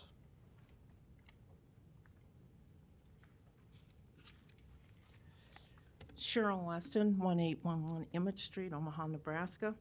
I am being an opponent for this due to the fact that I think this should be added is if you want to increase the turnback tax for the expansion of the facility and a renovation and construction of off-street parking, I'd like to see you add increase to the percentage that is given to the North and South Omaha Turnback Tax Committee for grants. I think that's important. So if we're going from 75 million, let's put that in there. Let's increase that percentage so that there can be more done for grants can be given for the purpose that it's set aside for. Thank you. Thank you. Any other opponents today? Seeing none, public hearing is closed. Mr. Harding, you're recognized. Thank you, Mr. President. Mr. Chaloa, if you got a second, please. I'm going to bring up something I just brought up at pre-council this morning too, just so we have it on the record. But increasing the amount also is of benefit to not only what Ms. Weston was just discussing, but also with those in other municipalities, townships in greater Nebraska. Can you kind of explain how that works? Absolutely. Thank you, Council Member. The way the turnback works is the state calculates the amount of sales tax that's generated on sales within the convention center and arena, and then they additionally give us the amount of sales tax from hotels within, I believe the number is now 600 yards, that measure either 600 yards or closer to the arena. And so the state of Nebraska counts that amount. They return 70% of the state's sales tax to pay off the bonded indebtedness of the facility. 30% of the funds goes into a separate fund that's utilized to help cities in greater Nebraska. Those cities are allowed to apply for grants that they put up matching funds, but essentially they can use that money to renovate their local city auditoriums, city opera houses. Sometimes it may be an application to maintain a movie theater, but it has to be a city-owned and operated structure. And with that, in Omaha's 70%, 10% of our funds are set aside to benefit North and South Omaha for the purposes of crime prevention and tourism promotion. I just want to point out that even though we're asking for a higher cap, the 10% amount would still stay the same, and it wouldn't necessarily grow or decrease. It just is based upon the amount of sales tax that occurs, within the convention center arena and those hotels. So. Yeah, thank you, because I think a lot of people don't understand that extra 10% does go back into to the North and South Omaha communities as well. Thank you. Thank you. Mr. Palermo, you're recognized. Thank you, Mr. President. Mr. Chaloa, if you would, please. I should just stay up here. Jack Chaloa, city lobbyist. So along those same lines with the same agenda item number, I thought the same thing as well, but I did have questions, and I knew, being part of that South Omaha Historical Grant, now Juanita will be part of hers as well, it's truly beneficial to reduce street and gang violence, the history aspect of what we can give to certain nonprofits in that target area. But wasn't it designed, or it was a dollar amount and a sunset on a year that it was soon to expire? Okay, are you asking about the turnback program as a whole? Mm-hmm. Yes, I mean, the two restrictions the state of Nebraska put on these projects were you could have a maximum of $75 million of turnback, or we will continue to assist you until your bonded indebtedness is paid off, whichever comes first. Okay. And we have not paid off the corpus of the bonds yet on that facility. Would you assume that this would increase that sunset time then, obviously, to continue that 10% coming back to North and South Omaha? Right. As we continue along, the fear was at one point we would hit the $75 million cap before all of our bonds were paid off. Therefore, we need to extend that amount. And as we do extend that amount, that means the 10% will continue to flow to both North and South Omaha. Okay. Thank you. It's good to hear. Thank you. And I would just add, I'm supportive of this item, and I think I'll be supportive of each of these items we have today. The Council's Legislative Committee did discuss these together with Mr. Chaloa and relevant department heads. And part of the conversation we also had was being realistic in terms of the overall package the city presents this year, it being a short session. And when a senator asks you what your top priorities are, and if you have 10 or 15 of them, that means you don't really have any, right? So I do appreciate the conversation we had about that in terms of prioritizing items. And I would note that items 81, 82, and 83 have been withdrawn, so we won't be addressing those today. And I do think that does make the overall package more strong and does focus on a couple of items we'll talk about here in a minute in terms of catalytic converter theft and also mental health professions. So I appreciated that work together, and see no further lights. There's a motion and a second. I'll second it. Roll call. Johnson. Melton. Palermo. Yes. Rowe. Bagley. Harding. Mr. President. Yes. Item 76 is approved, 7-0. Item 77, a resolution to request a bill be introduced to amend liquor license laws to bring private clubs under the Bottle Club statutes. Public hearing and vote on number 77 is today. Proponents, please. Jack Chaloha, city lobbyist. Item 77 is pretty self-explanatory. Within state law, it governs liquor licenses and entities that are authorized to have liquor licenses. Through the course of years of amending the law, they implemented a statute that recognized and defined bottle clubs, if you will. And with that, we have found during the course of operations that there's a glitch or a little hole in the law, that there's private clubs being able to operate without having to be recognized and licensed by the state of Nebraska and the local city.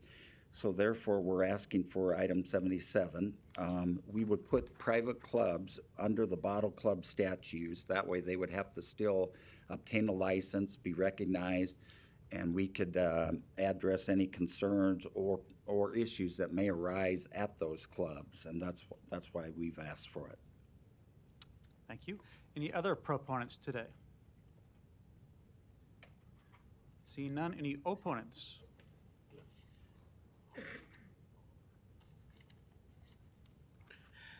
Cheryl Weston, 1811 Emmett Street, Omaha, Nebraska.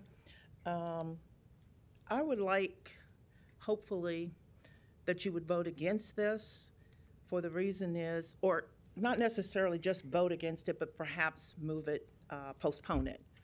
And my reasoning for it is some may not look at this and understand, but when this law was interpreted here, as the gentleman here stated, we in North Omaha know that this is dog whistle, because we know that there are certain individuals within our community who are trying, because they have determined that certain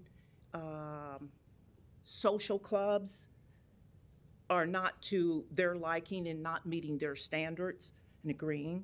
And I would ask, like I said, to have this held over, and that perhaps City Council Member Johnson could get in touch more with, talk to Council Member Melton, because we know that there's been conversation with, or we believe that there has been conversation with Council Member Melton on this specific issue regarding the fact that certain individuals within our district feel that certain social clubs should be closed down, and not only, or should be pulled under and restrained, because they're not doing what they feel should be done and operated in that manner. This is, as I said, it's a dog whistle when you say to bring the private clubs underneath the bottle club statutes, because we know what you want to do. And I'm just going to kind of throw back something that happened in the legislature, that happened in Nebraska when they put in term limits. The term limits were put into place for one person.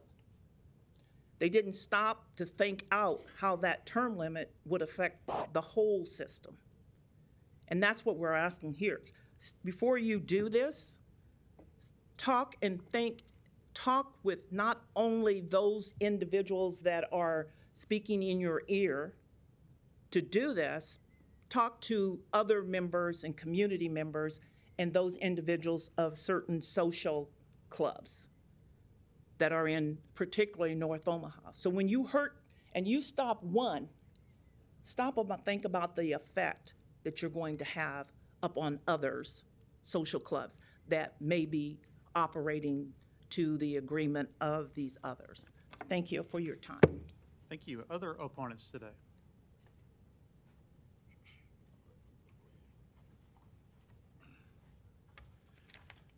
Hello, thank you for having me. My name is John Biota. I currently reside at 3552 Pacific Street in Field Club, and I'm the national vice president of the Los Diablos Motorcycle Club. Many of you may not know this, but the Los Diablos Motorcycle Club is the oldest black and white motorcycle club in the world.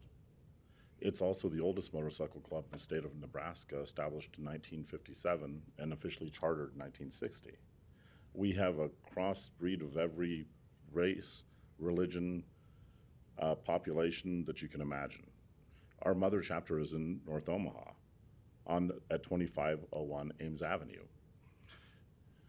Ms. Johnson, I want to thank you so much for representing that community. You're doing an amazing job, and you've done more in the short time that you've been here than your predecessor has in his career. Ms. Melton, I'd like to appeal to you to possibly rescind this motion or this bill. We at the Los Diablos rely on the little revenue that we receive to support many charities. Currently, we're supporting a dance group called they just changed their name. They used to be LDC, they're now the New Legacy. And there are approximately 60 children, all from North Omaha. We've purchased for them a diesel school bus so that they can travel throughout the United States doing their dance competitions. We pay for their uniforms, we pay for their hotels and their meals. We also support a local basketball club in North Omaha. We have a history of benevolence. If anybody passes, our clubhouse is always available to them for a fundraiser if they don't have enough money to bury their kin. If there is a fire or any catastrophe, our clubhouse is always available to them. Now, as far as motorcycle clubs are concerned, you know, people get a bad reputation or watch Sons of Anarchy. Well, with Omaha Police Department, we have an open policy at our clubhouse. They do not need a warrant. Anytime they want to enter, all they have to do is call myself or my boss, Danny, and we will come down and open the door and allow them in. It's only happened once. They called me. They wanted to come in. So I went down there, I opened the door for them, facilitated them with ladders to check the ceiling tiles, open the safes up in the clubhouse for them. And because we don't condone any use of narcotics, we don't even allow marijuana on the premises, no weapons, nothing. So we have nothing to hide. But this bill, with our amazing legacy, would debilitate us. It would be terrible. Now, I'm also a cathedralite. I belong to Cathedral Parish. I've been a diaconate candidate. I'm a past Grand Knight of the Cathedral Knights of Columbus. I'm a past state director. One of the things that, are you going to categorize these fraternal benevolent societies as clubs because they have an address and they provide alcohol to the priest appreciation dinners, the nun appreciation dinners, One Rose, One Life, all of these events throughout the city of Omaha? I don't know if the ramifications of this bill has really been thought out and thought through. And with that, I would like to thank you so much for having me. Thank you. Other opponents today? Sherman Wells, 4718 Kansas Avenue. Thanks, Ms. Johnson, for being our representative. Last time I was here, I was kind of in a hurry, but the community work that he was just speaking about, I want to be here as a testimony for that. And also Councilman Rowe helped from the last time I was here. He seen what I was doing and he helped donate some stuff, so appreciate that too. But the clubs that you're talking about taxing or adding to the for the liquor license, those clubs were the main ones supporting me during my whole 20-week initiative. I'm not a 501(c)(3). I'm one person with a family that's giving back to the community. Those clubs that you talking about was the main ones. And so I came today because it concerns me anytime we start talking about privacy that people want to start stepping on their toes. When do it stop? When do we have a privacy of being able to do what we want to do in our own place of business. And so I think at this point, it's just really none of their business or anybody's business what a private club does, because that's the reason it was started as a private club. And so, yeah, I always like coming up here after my sister right here, because she always delivers the truth. So, Thank you. Any other opponents today? Seeing none. Oh, go ahead.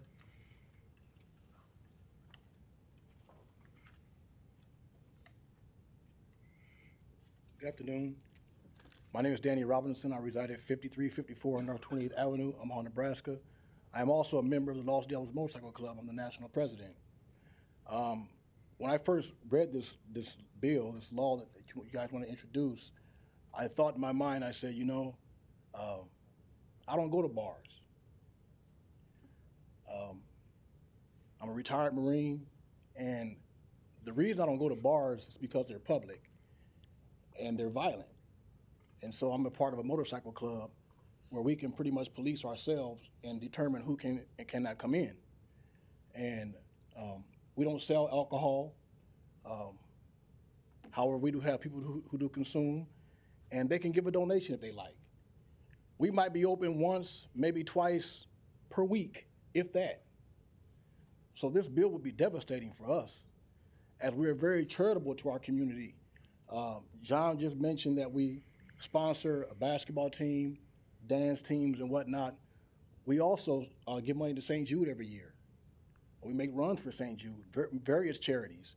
Right now, we're in the process of trying to erect a building for homeless women and a pantry. We purchased a building, but we don't have the funds to put it up. So to introduce a bill like this would not only stagnate that process, but ultimately would shut us down. So I would ask you guys not introduce this bill and kill it, to show that there is some concern for North Omaha and for the positive things that we're trying to do there. Thank you for your time. Thank you. Other opponents today? See none, public hearing is closed. Ms. Johnson, you're recognized. Thank you. This question I had asked earlier during our pre-council. Can you, for the record? Jack Chaloha, city lobbyist. Thank you. And can you also share with us how many social clubs exist in Omaha, Nebraska that sell liquor? Okay. I'm not sell liquor, but offer it as part, provides right. liquor. Thank you for the question, council member. I put this forward to Omaha Police last evening, and they were kind enough to get back to me. The Vice Squad found out that in addition to Los Diablos, there's a Club Omaha, also another club they recognize called Forbidden Omaha, and a Hell's Angels club would fall under the category that we're talking about here. So to at least the Vice Squad at this point in time, there's 4 that they're aware of. There may be more. Okay, and so since we have 4 social clubs, why is so much attention being brought to changing the current legislative law? Right. It's my understanding, and I'll let Councilmember Melton speak for herself, but it's my understanding we want to have this under the Bottle Club Act because there's certain private clubs that charge a membership fee, and they may not, the members of the club may not bring their own bottles of liquor in, but the club itself may offer alcohol there for consumption, and it may be gratuitous or it may be a donation-based item, but nevertheless, the state of Nebraska and the city of Omaha has a public interest in knowing where liquor is dispensed, and that's been the interest of the state for a long time now.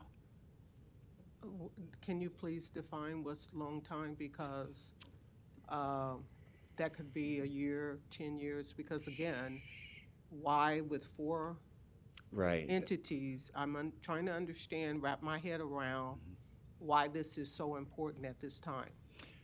Well, council member, I can't give you an exact date, but once Prohibition was repealed in the United States of America, um, regulation of alcohol came back online, if you will. So the state of Nebraska would have had these liquor control statutes since at least, I don't know my history well enough here, and I apologize for that, but I believe since the 1930, in the 30s, something like that, 1930s, that's my guess. So are you saying that the city of Omaha, since 1930, they've had a concern about social clubs needing to fall to the same practices as bars, and they've allowed, what, over 70 plus years to go around, to be in existence and do nothing about it for 70 years, and now 70 plus, and now out of the blue, it's an issue? Well, I believe it came up before your subcommittee of the city council. Do we call it the liquor committee now, or the law committee? So it came up, and this item was incubated there. The only time, that the state and city would have an interest if, once again, alcohol is dispensed. If there's a private club meeting and not offering alcohol to their members, or not serving it, then the city and the state would not have an interest in it. It's strictly because of the alcohol. Okay, so this interest, again, is centered around alcohol and the potential of some harm to citizens. But yet, when I'm hearing media plays about this harm for this social club in North Omaha, it is never the club, from what I'm seeing and hearing. It's never the club that these situations occurred. They occurred at 24th, then Ames. They occurred at other places nearby. And my question is, if someone did a lewd act in front of my home, and because I'm city council, does that make me the target? Does that make it so that there should be something put in place to deal with me simply because John and Henry was in front of my lawn and did something? Because that's going down a slippery slope. Association and our constitutional right tells us that we should not be found guilty until we have an opportunity to appear in front of our judicial system, correct? Oh, I understand. I'm trying to follow your example. I think the purpose of the law is simply to give permission for someone to operate. It's not to call into question necessarily, what activities go on there unless they fall outside of the law. So it's just my understanding that we'd like to have these clubs that operate and serve alcohol fall under the bottle club. For the past month, I think it needs to be noted on the record here that for the past month, I have done surveillance in that area, and I've seen what's happening at 2 and 3 o'clock in the morning. And I've seen young people in their cars parked in the surrounding areas of this club. They have not entered the club. The police has been there. Taxpayers' money are being used to babysit the club. There is signs all around the club that says no parking, except for in front of the club. I mean, it just gives this appearance that perhaps the social club is being targeted. That's the outward appearance, and given the fact that we only have 4 social clubs, and this has been this concern that the city has been a concern for over 70 years. Again, my concern is this club being targeted? My additional concern is, are we applying is this the real problem here which I believe is poverty, is the real problem here. We have North Omaha. We have very little opportunities for youth to socialize in other spaces other than 24th and Ames or nearby. Whereas other parts of the city of Omaha, youth are able to socialize in a number of places. So as good citizens, should we be concerned about providing more resources for young folks in North Omaha, District 2, to have the same opportunities to hang out like others? Should that be available? That's the root problem here, is having opportunities in North Omaha for young to hang out.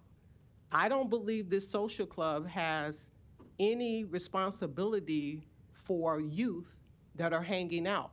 Then if we also, my other matter or concern that I have is that if the police is there and the youth are there and they're not going into the club, then should they be ticketing the youth outside of the club to persuade them to go other places? Why should the club be penalized, because that's what it looks like, should the club be penalized for the activities of the youth? And why should the youth be penalized for the activities of the adults whom are not providing a place for them to socialize? I understand your points, Council Member, and I sympathize. Whether the council's in favor of the merits of the resolution, that's up to you. I can't, and also I can't speak for law enforcement in terms of why they patrol and don't patrol. Sometimes they do come up based on calls, is all I know, and so this has come as a result of your subcommittee, and so therefore it's before you today. Well, I think that this is something that I have started working with the social club and the BID. I think that we need to sit down and talk about some other alternatives rather than burdening the city with changing of law to address one club, because that's what it looks like. I haven't seen any evidence to suggest otherwise when we only have 4 social clubs. If someone can provide me some data regarding the other 3 social clubs, and if they're having the same issues, concerns, then I guess I could see that. But right now, I don't see any of that. So I'm going to make a motion that this be held over for further investigation and further answers to be given, because right now it looks like this social club is being targeted. That's a motion to lay over for 2 weeks, I guess that would be? Yes. No meeting next week? Yes. Ms. Melton, you're recognized.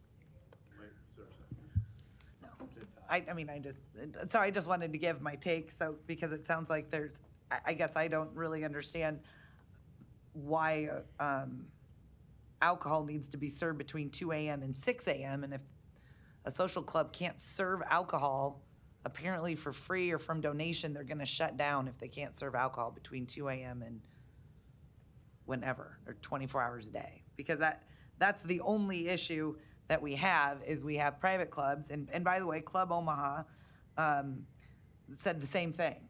You're just targeting us. We went through years of Club Omaha where the owner accused everyone on this council of targeting him, and that wasn't the case. There were multiple clubs, which we call bottle clubs, all over the state that were having some of the similar issues. So in this particular case, all we're asking is that if you're going to serve alcohol to your patrons, that you have in a business, that you're a business and you're serving alcohol, then you should have a liquor license, just like every other business that serves alcohol. If I have, and in fact, when I was chairing my fundraiser for St. Robert's years ago, I paid my $100, $120, whatever it was, to get my liquor license for that night for the fundraiser so that we could serve alcohol for the fundraiser at the church. So yeah, I'm just saying that this should fall under the liquor license for the purpose of not serving alcohol after 2 a.m. And I don't see how that's going to deprive the youth. And I don't want my son to have the opportunity to hang out in any part of the city, actually, after 2 a.m. and have the ability to get alcohol. So, I mean, I don't care where you live. I hope that kids aren't out after 2 getting alcohol at some of these clubs, because I don't think that's the opportunity we should be giving our youth. Okay. And I also think that the fact that taxpayers are having to babysit the club, as you said, Ms. Johnson, is a problem for the police, because what's happening is when the bars close down at 2 a.m., people are going to these clubs, and we've had other clubs. There was a club in Vinny's district as well, but it has closed down. It was years ago, and it was a problem as well. And I'm glad to see that I don't want any of these clubs to close down. I would just rather see people not go to the clubs for free or alcohol by donation at 2 a.m. when all the bars close, and then we still have problems at 3 a.m. and 4 a.m. from people leaving there. So that's why we have liquor licenses, and that's why we have a time, just no more alcohol after 2. So that's all I'm asking for. And yes, the problem did come up because a local business owner in the BID on 24th Street came to me as chair of the law committee, and we deal with the liquor licenses. And typically what I want to let you know, when we have problems with bars, which we do, there have been issues with bars. What we do is we call the owners into the law committee, and we don't want to shut them down. Our goal isn't to ever shut anybody down. Don't want to shut you down. In fact, didn't want to shut Club Omaha down. Just wanted them to follow the same rules that all the other businesses do for the safety of the people around them. And so what happened is, well, can you call you guys up in front of the liquor committee? And actually, I can't, because you're not under the liquor laws. And so what we do, though, with bar owners is typically we will call the bar owners in, and then we ask to work with them. You know, here are the issues that the neighbors are having. Here are things that people are complaining about. Or maybe we have some tavern reports. And typically we'll make suggestions on, maybe you should hire some security. It would probably benefit you. Or sometimes it's noise, and we're making suggestions. And we've worked with a number of bars over the last 8 years that I've been on council in doing that. But we don't have that opportunity with the bottle clubs. So literally all I'm asking for is that if you serve alcohol in a business, because if people bring their own alcohol into your clubs, you have to get a liquor license. So if people bring their alcohol in, that's what we did. That's what happened with the bottle club. And by the way, this isn't a city law, and what today is a legislative package. So if this comes in front of the legislature, it just says that the city council approves it or supports it. So there's no laws being passed today. We can't pass this law. The city can't pass this law. It's just supporting basically that you have to have a liquor license if you're a business. And that's it. It applies. And it's clubs all over. It's not one particular club, because they pop up. And we've had one pop up and close down. And I'm sure there are probably more. Is there a business owner from the BID that would like to say anything? I'm going to invite you to come down since I have the mic.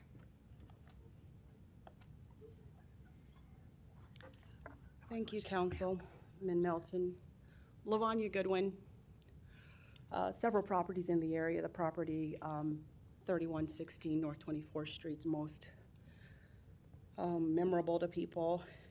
Board president of the North 24th Street Business Improvement District. We originally brought this issue to, as you mentioned, Councilman Melton, the Law Committee, after working with not only neighbors in the area, but also the club itself, asking them simply to be a good neighbor. Not only do I have tenants in the area, but also work with Genesia Jones, who has lived across the street from the club for 50 years. Now, she has said to me that for many years they were a great neighbor. But within the last few years is when the nuisance behavior began. We have video, upwards dozens upon dozens, that show after hours nuisance behavior, everything from defecating in yards. I've been in cleanups where we've picked up heroin needles, bottles, fights break out. And honestly, prior to working with OPD, with the closed property signs there, they said they would not break up the fights. So literally, you've got citizens being beat down. 30, 40 people gathered, and the police were like, hey, 2 cops, we can't handle that. So we went to Los Diablos, had a meeting, I believe it was mid-August, and said, hey, can you be a good neighbor? That's all we're asking. Not trying to shut you down, but by the way, they are not a business, okay? By definitions of a business, they don't employ anyone. But the goal of the BID is not to shut businesses down. After seeing through OPD 600 plus 911 calls within a 3-block radius focused on Los Diablos, we said, what can we do other than approach the law committee to get around this loophole? Because I'm not a lawyer and I don't work for OPD, but it seems like if I wanted to raise pure D hell in a community, I just become a social club because there's a loophole that exists. And that is correct. And now I want to let you know that all this is asking or requiring that they get a liquor license. So I don't know that that's necessarily going to solve your problems. It's just that there can't be any drinking after 2 a.m. Yes, and most of between the 2 and 6. And to be clear, we understand that. What we noticed during COVID is when this club was shut down, it did not draw the crowds. Not to mention when they shut down the week during Native Omaha Days, we thought we're on a good path because they were working with us. There was no draw for the nuisance behavior that happens between 2:30 and 6 a.m. Friday, Saturday, and Sunday, almost every single weekend. And again, I actually just happened to drop off a turn-back tax today, so I'm not prepared to show video, although I could on my phone. I think you've seen it. These aren't trumped-up charges. We initially asked them to be a good neighbor, and just to compare how these conversations can mitigate issues, we went to Jesse's with the same letter.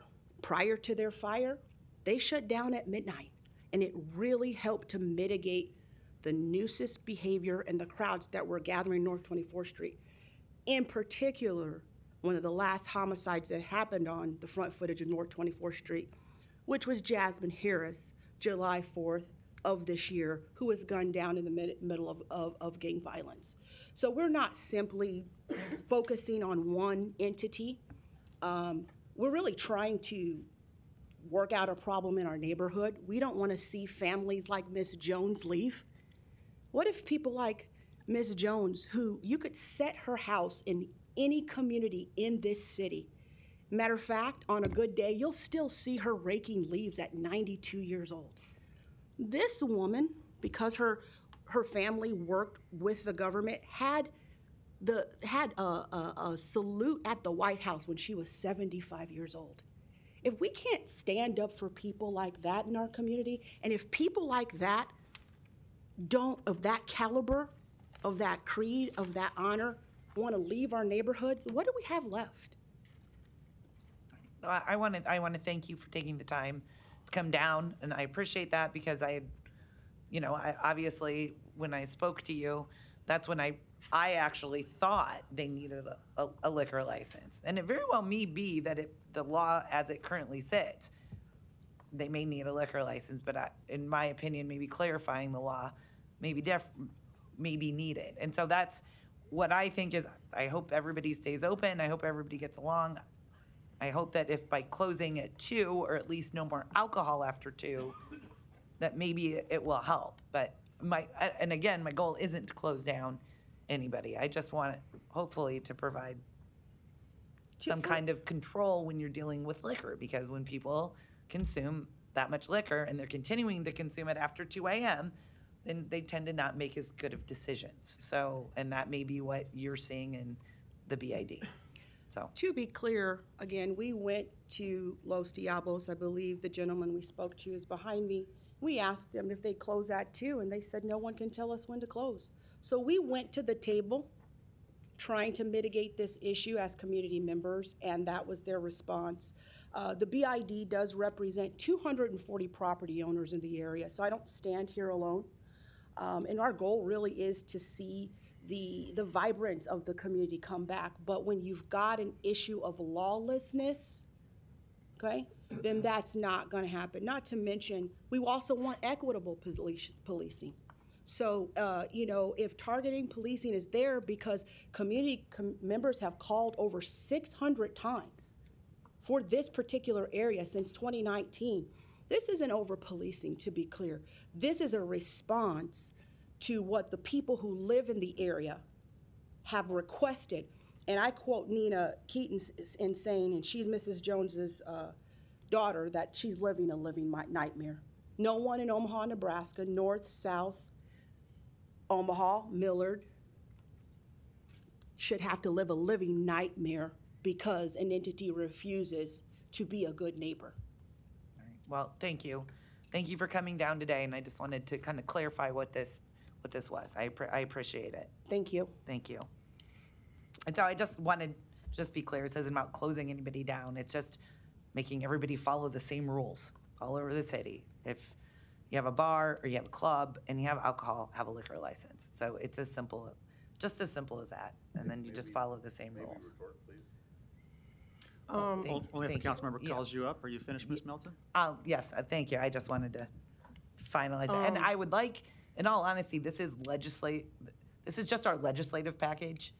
If the council doesn't support it, vote it down. If you do support it, vote it up. I mean, I put it on here for that reason, for the people that live around these clubs, and we heard from one today. So it's not targeting, it's literally just wanting things to be fair, but I don't know that continuing it is gonna do anything. Let's just either give Jack our package or don't give him our package. And if the city council doesn't, if this city, just to let you know, if any of us don't support any one of these legislative measures, it actually doesn't really matter. We can still go down and find a senator. Any one of us can go down, find a senator to carry it, and it can get passed in the legislature. So our vote is just basically whether or not we're giving Jack the direction to go fight for it and find the senator for us. Otherwise, we can do it on our own. And I'm fairly certain that, we can do that with some of the issues that are going on. So I just, in my opinion, we should give Jack his marching orders today, either up or down on each one of these. Thank you. Thank you. I think there's some further lights. Mr. Palermo, you're recognized. Thank you, Mr. President. Councilmember Melton, you're exactly right at the end.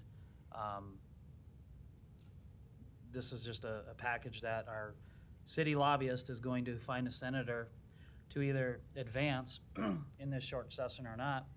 But that's a question I have for you, Mr. Jalal. Do you have anybody? Do you have a state senator that's willing to work on this? Jack Chaloha, city lobbyist. At this point in time, I haven't asked any senator to carry it yet. I'm waiting to see the vote from the council today. We are working, though, in harmony with the Nebraska Liquor Control Commission to try to come up with language, at least, to figure out what a bill would look like, and we've started that process. Yeah, okay, thank you. Because keep in mind, regardless of how this vote is today, and I apologize for you people that are here today, we're not the judge and jury. This isn't the Board of Eke. We're either gonna, be in favor to have Jack go down and work some magic in Lincoln, or we're not, right? We got a lot of things that we want every year, and we just don't get them. I will say it's not real fair to single you out, especially here, and there's only 4 that fall within this category of what we're trying to work with. But Councilmember Melton's right about that as well. We don't have as much leverage if a problem arises from a place that doesn't have a liquor license. And keep in mind, say somebody down in Lincoln takes this, they run with it, you're not able to stay open, it doesn't solve the problem along North 24th Street. Somebody else can come in and apply for a liquor license, and now they have problems all the time. So I guess what it is for us to decide, do we want Jack to do something with this or not? But what I do want to do is have the gentleman, because I do have a couple questions.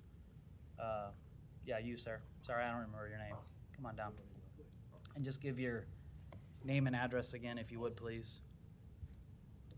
My name is John Bliota, and I reside at 3552 Pacific Street in Field Club. Okay. Yeah. No, here's how it's going to work. I'm going to ask you some questions. Sure. You're going to answer them. Thank you. Otherwise, we're going to be here all day. I will give you some time to say something at the end, though. So, you being the leader of the club, I am going to say it's not fair that somebody came up on the public record and said there were 600 police calls, because it doesn't apply to just you. Right. Well, if No. that was a lie. I'm going to have you sit down. Okay. I'm trying to help you out, but if you're not going to help me out, I'm going to have you sit down. So I sat in the meeting where I was given the information that we asked for police calls in the area, and it was about 600. I think it was actually more. And it wouldn't be fair to ask Chief over there, because he's probably here on a different matter, but there's no way to determine that the 600 calls were directly related to your place. Well, Let's keep saying Mrs. your Johnson place. has that information. Okay, well, she can ask you then. I'm just telling you, it's not fair for somebody to come up here and say that against you. Right. When there's no way to say they were directly related. And this I know. So I want to make that clear, because that was said on the record. Mhm. And it almost sounded like there were 600 complaints towards you. And I promise, if we had 600 complaints against your club, Yes. we'll find a different way to close you down. Right. Whether it's good neighbor or a CO violation, or maybe you got a plumbing issue that the planning director would love to go Right. find out about. So there's different ways. Councilmember Melton's not wrong on both ends about why we're here. But I will tell you, before being on the council, I worked for the gas company, MUD. Mhm. Short story, nobody wants to hear it right at 5 o'clock, but it's gonna tell you where I'm going and why I'm gonna vote the way I'm gonna vote today. I only chose to work east of 42nd in North and South Omaha. So I had places in South Omaha that I know I could go to be safe. Mhm. And I had places in North Omaha that I know I could be safe for over 17 years. And yours was actually one of them. Mhm. Trust me, there's problems in high poverty areas all across the city. Mhm. And we're all trying to work to fix the problems. Right. But there's certain places you know where you are going to be safe for whatever reasons. Absolutely. And you were one of them. So that's why, not to cut you off, but that's why I'm going to support Councilmember Johnson on denying this. Now, again, not denying this, but not voting in favor to have Jack go to Lincoln with it. But again, it doesn't mean that a state senator Yes. isn't going to work it, and at that point, it's kind of out of our hands. But it does help if you have a 7-0 vote for him to take, because then a senator is going to look at this and say, hey, this is an easy one. I got the city of Omaha support. That's who we want to be behind. But if something goes up there and there's a few people, especially the council member that represents that district, that's against it, they might find something else to work with in a short session. So with that being said, do you want to add anything quickly?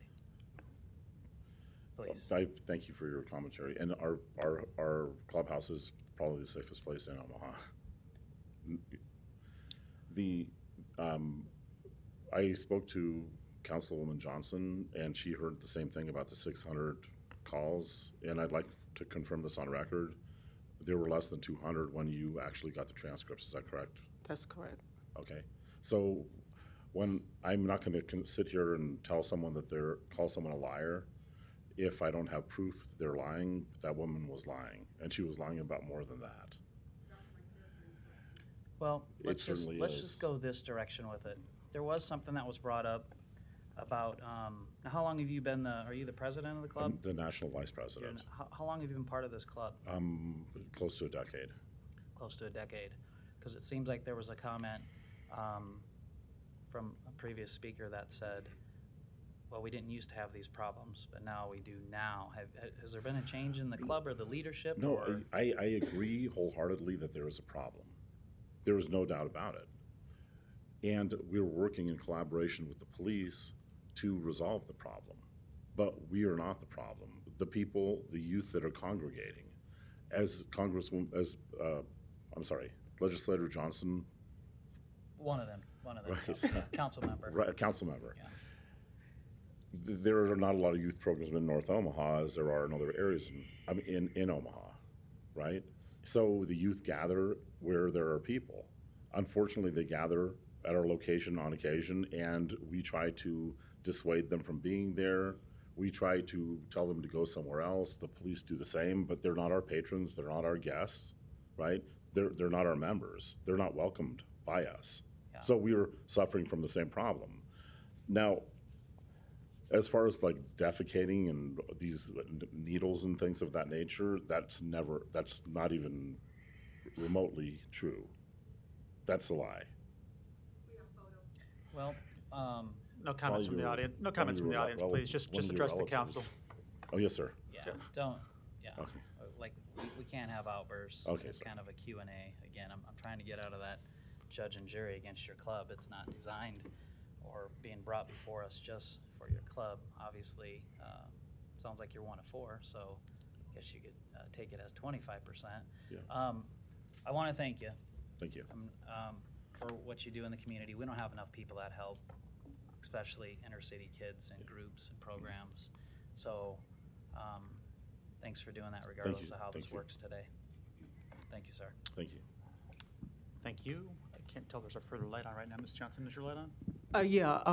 I just want to clarify, there is a discrepancy in the number of 600 that was reported regarding the incidents in a 3-year period. I did get some information from the police department that showed the discrepancy.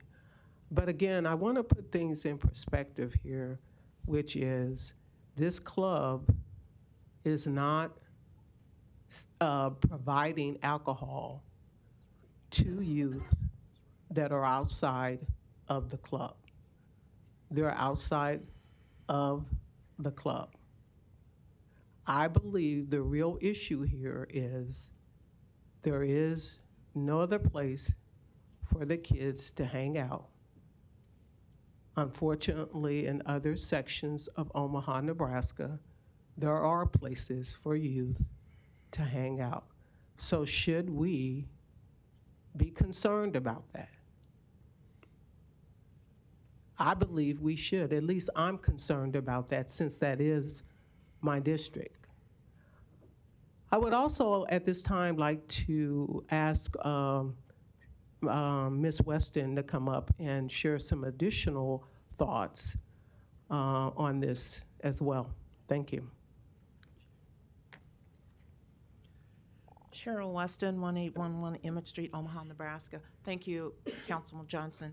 And I know that you've been working with this, and that was, as I said before, and Councilman Melton, we do understand that what this is a package, a legislative package. We do understand that. We also understand that you could go down and get one of the senators. We don't feel that way, that it's going to happen, but we understand that. And I also like to say that the club is not the problem. And as I stated before, you only had 4 clubs that this is going to affect, except that when you do this in North Omaha, you're doing it and it's going to affect a lot more people. It's not going to affect just that club. That club is not the problem. It is others around it, and they are creating the problems for the club. And so I would hope that you would not send this down, because there's a lot of other things that Jack could be working on and the council could be supporting. This is an issue that it is targeting, and as I said, it's a dog whistle. that you're trying to target one business that is providing a service for their members, providing a service for the community, and they're not trying to encourage the youth to come in and do this. There's not a need. Let's try to work more together. And I'm sorry if this lady who is 75 years old or has lived in that house for 50, but don't put it on the backs of the club. And those individuals that were there, are they members of the club or are they members of just the society? There's no need to regulate this purpose for a private club. And there are private clubs that are not on North Omaha that are existing. Are they going to have to follow underneath this rule?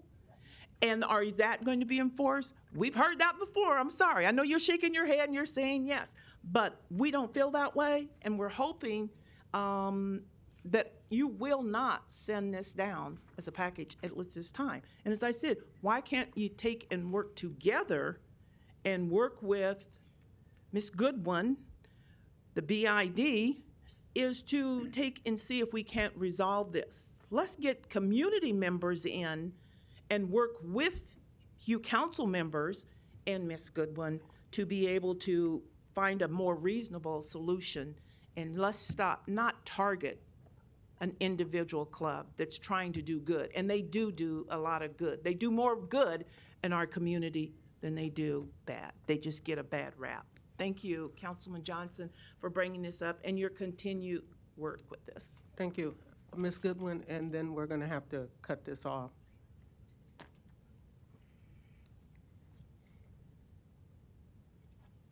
Thank you, Councilwoman Johnson. Lavanya Goodwin, 3116 North 24th Street.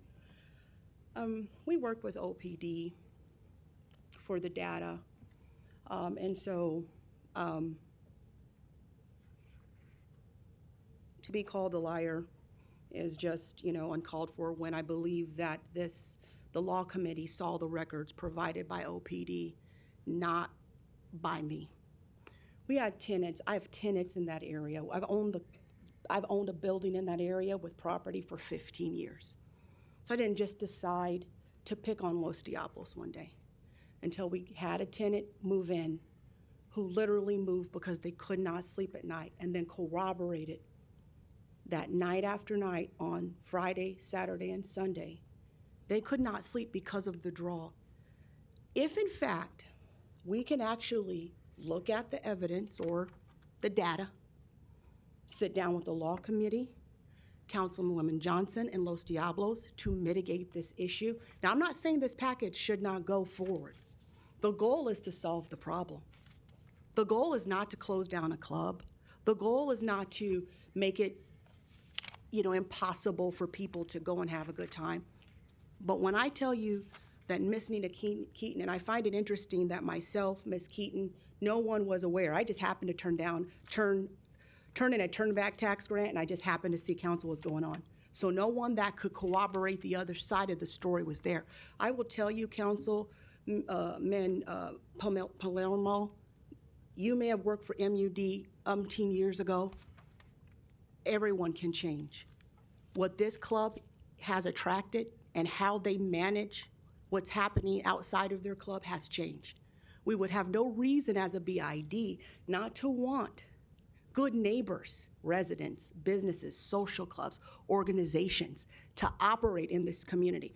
I also want this council to take into consideration what a BID can do. It can help uplift an impoverished area, a disinvested area. I also want you to take into account where the testimony and the data has come from people within the area, not simply black or brown faces that maybe have a few things to say about this particular area, from Meredith to Cumming, from 25th to 20th Street. Now, the law committee has a USB flash drive full of photos and video supporting what I said today. So we're not surmising, we're not lying. We would have no reason to come up here and to defame someone's character as the VP of Los Diablos did to me today. The goal is not to shut anyone down. How we mitigate this, I hope this council will assist the North 24th Street BID in its work to provide a safe and secure area for all its residents and businesses. Something. I would volunteer so that we can just get this, move on with our legislative package. And I've done this before, but I will volunteer to meet with you, the club, and mediate this. Let's all get together sometime and let's all sit down and have a conversation. Because I don't know that continuing this back and forth is actually doing anybody any good. And I think everybody in the room wants what's best for that area. So I would love to assist and be a part of maybe doing a mediation and seeing what we can resolve on our own without the need for anything. I still think clubs should probably be under the liquor license, but I don't necessarily think that's the answer, and I don't think it's necessarily going to solve all of the problems. So maybe we could just agree to do that. I'd be more than happy. There was a motion for a 2-week layover. Are you finished? On the floor. Lavanya, I just want to clarify that there is a discrepancy regarding the data that was collected regarding the number of calls. The information that you got that stated that there were 600 calls was the area that was examined was a wider scope than more focused to that area. So that's why there is a discrepancy. But I did get information when asked for specifically around the social club, and that's when the number went smaller. Right. So I don't believe, I just want to clarify so that there is no misunderstanding. I don't believe that this gentleman was deliberately he deliberately called me a liar. Saying that. He's just saying that I got some different information from the police department when they looked at it again. There is a motion, so thank you for your time. Yeah, thank you. And I would like to say thank you, Ms. Johnson, for the opportunity. Again, the goal is to mitigate the issue that I think everyone can agree to that. Okay. I do think that the fact that I stumbled upon this conversation and it's moving forward is a relief that something is actually being done to mitigate an issue in the area. So thank you. I would agree to that conversation, and yet there is a loophole with bottle clubs that I think this council needs to consider, because we want our community safe and secure first before we can have economic development. Thank you. Thank you. And so there is a motion on the floor. I'm gonna second it. Okay. Unless you just wanna vote it out. It's not gonna get 7 votes. Well, my original motion was to delay this, which would give District 2 the opportunity to work District 2 problems out with District 2, because that's where this problem resides. I seconded it. All right, so your motion stands for a 2-week delay? Mm-hmm. And there's a second? No further lights? Roll call. Johnson. Yes. Melton. No. Palermo. Yes. Rowe. Bagley. Aye. Harding. Mr. President. Yes. Motion passed 4-3. Item 78, a resolution to request a bill be introduced to seek state appropriation to help the city obtain a federal lead paint abatement grant. Public hearing and vote on number 78 is today. Proponents, please. Jack Aloha, City Lobbyist. Item 78 would seek a appropriation bill to ask the state of Nebraska to partner with the city of Omaha as we seek a federal housing and urban development grant to help us continue with our lead paint abatement program within Omaha. Thank you. Thank you. Any other proponents today on number 78? I know it's a shock as a proponent, but Cheryl Weston, 1811 Emmett Street. Yes, I would definitely support, and I hope that you, as the council member, will support this. Having worked with the EPA in getting the Superfund passed years ago, there still is a need for lead work in old housing and so forth. So hopefully that, yes, please send him and Jack, do all you can to get it. We need the money because we still have homes and we still have properties that need to be taken care of because our kids are suffering. And particularly in Northeast Omaha and South Omaha area, we need all the help and all the money that we can get. And I thank you for even doing this and going after. As I said, it's not over yet, and we need help. Thank you very much. Thank you. Other proponents today? Louis Jimenez, 2709 Dewey Avenue. Want to wish everybody happy Thanksgiving. I'm on a rush, so I just want to be short because I do support the sending the lobbyist to the legislator, notwithstanding, the unicameral. So I'm supporting this item as a legislative package. I'm also supporting this item for Jack to be your lobbyist once more. On a side note, I think it was a mistake to have the lobbyist work for the city, the executive, the mayor. I think if you're going to do that, the council should have a lobbyist and the mayor should have a lobbyist. Just putting out there, maybe you can get some money for another administrative position. Thank you. Thank you. Other proponents on 78? See none. Any opponents? Public hearing's closed. Is there a motion? Second. Roll call. Johnson. Yes. Melton. Yes. Palermo. Yes. Rowe. Bagley. Harding. Mr. President. Yes. Item 78 is approved, 7-0. Item 79, a resolution to request a bill be introduced to help combat catalytic converter thefts. Public hearing and vote on number 79 is today. Proponents, please. Jack Chaloha, City Lobbyist. The Omaha Police Department report that we've had a ever-increasing number of catalytic converter thefts in the city of Omaha, and therefore we're working on a 1-2 punch solution. We'll look at our city ordinances relative to salvage yards and precious metals.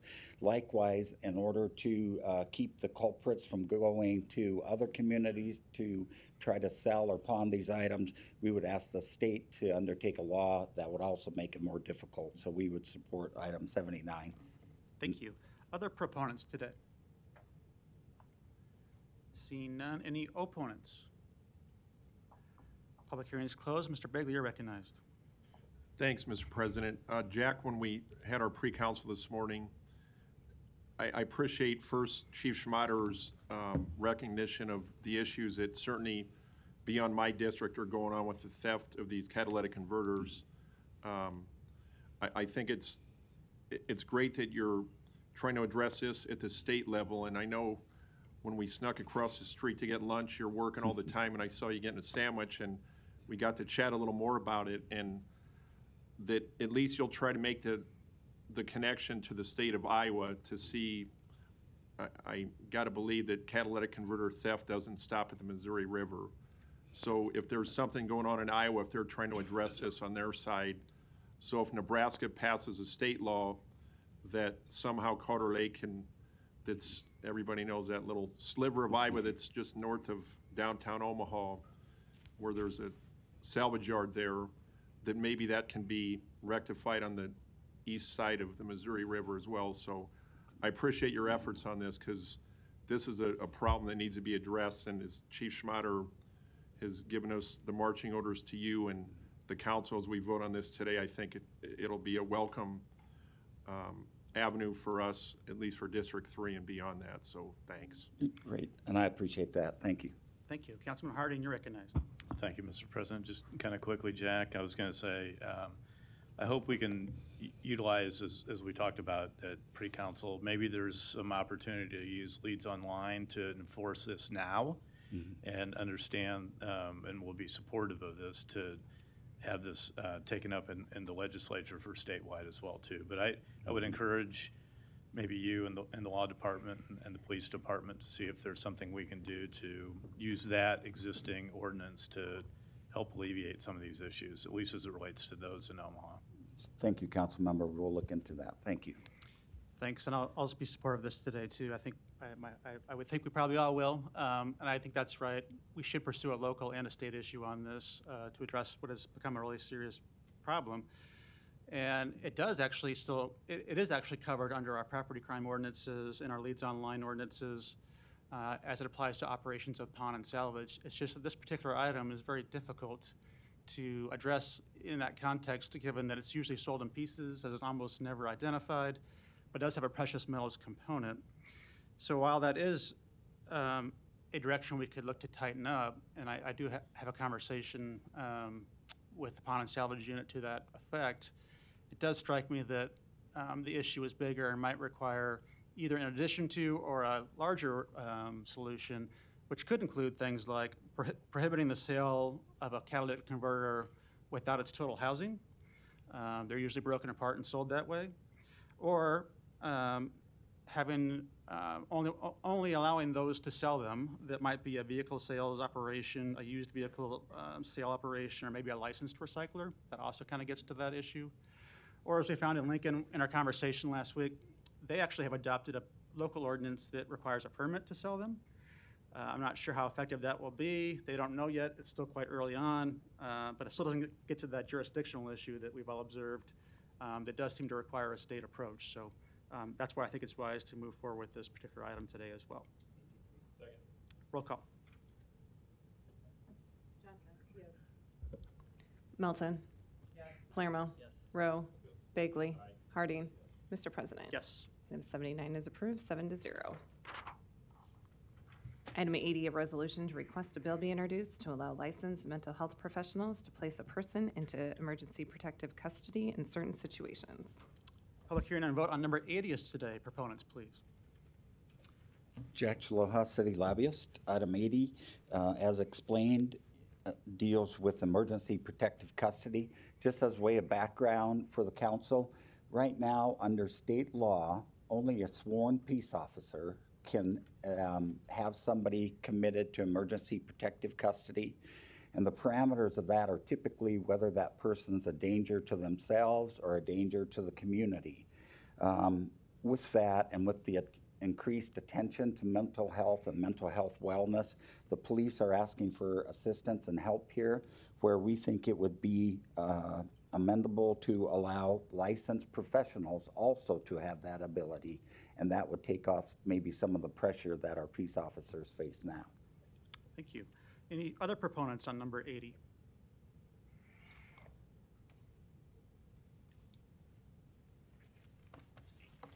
Cheryl Weston, 1811 Emmett Street, Omaha, Nebraska.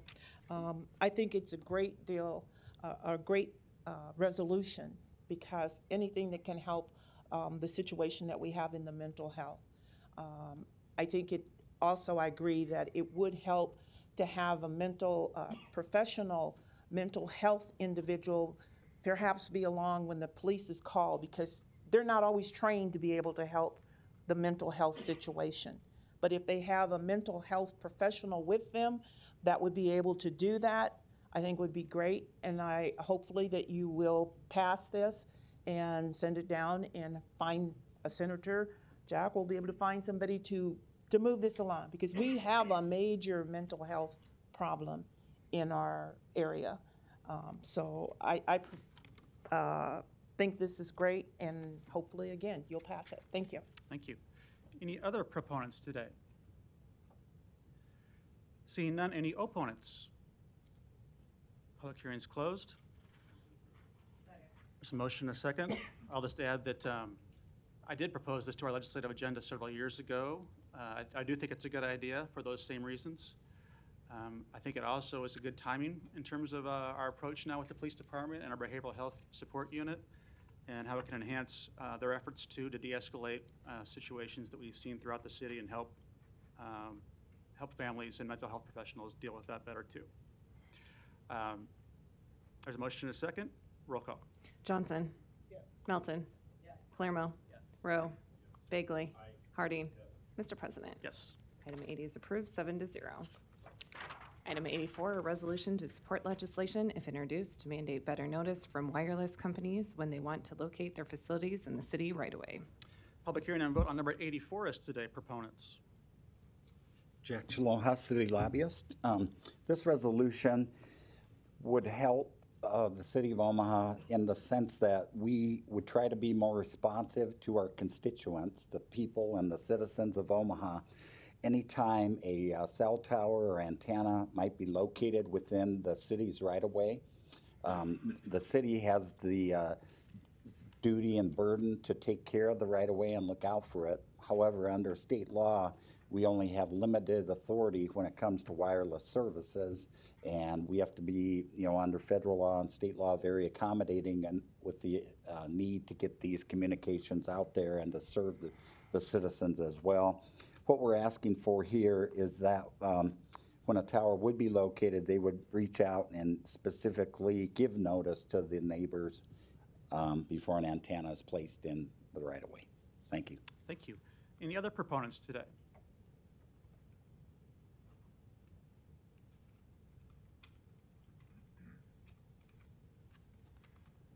Matthew Riddick, 5143 Erskine Street.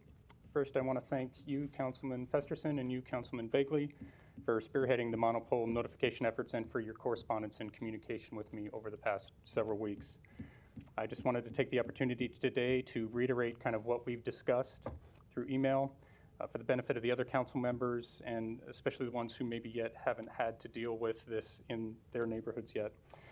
I'm fully in favor of a city ordinance, the one that you'll be introducing in a couple of weeks, requiring notification of adjacent property owners when monopole permits are received. I would hope that the language of the ordinance will allow notification to come not only from the utility but also from the city. And I would suggest, council members, that maybe you talk to planning and perhaps request that you be notified directly anytime monopole permits are received in your district, so that you have the opportunity to reach out to the homeowners that will be directly affected by this. And I'll add that beyond that, I hope that the state legislature and city council can work together and build upon the notification requirement to include other small cell wireless provisions similar to those that exist in other municipalities across the country. Ultimately, it'd be great if the city and adjacent property owners could have the opportunity to discuss and, if necessary, modify the final location and appearance of a monopole prior to any permits being issued to avoid some of the problems that have occurred with some of the other poles that have gone up around town. Any guidelines or regulations or ordinances enacted by the state or the city should be applied equally to all planned monopole locations, not just facilities in historic districts. And some of the guidelines governing monopoles in other municipalities include they should be located to meet ADA requirements. They should not obstruct or hinder pedestrians or interfere with signal lights, signage, street lights, street furniture like benches, fire hydrants, or business district maintenance. They should be co-located or installed in the same location as existing utility poles whenever possible. An alternate location should require justification and approval. They should match the look of existing street lights and street furniture in the neighborhood, and the appearance of monopoles should be included with the application submittal. They should not create a new obstruction to property sightlines, and they should not create noise exceeding some minimal limit above the ambient sound. Again, I just wanted to thank you for your efforts and your continued communication. Thank you. Thanks for your comments and thanks for sticking around today. Any other proponents today on number 84?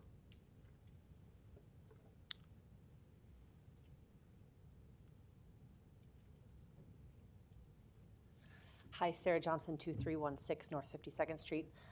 Thank you also for the walk with us, Mode Shift Omaha. I'm not speaking on behalf of Mode Shift Omaha, but when the 55th and Poppleton situation came up, we invited Councilor Begley and he showed up, so thank you. Saw it firsthand.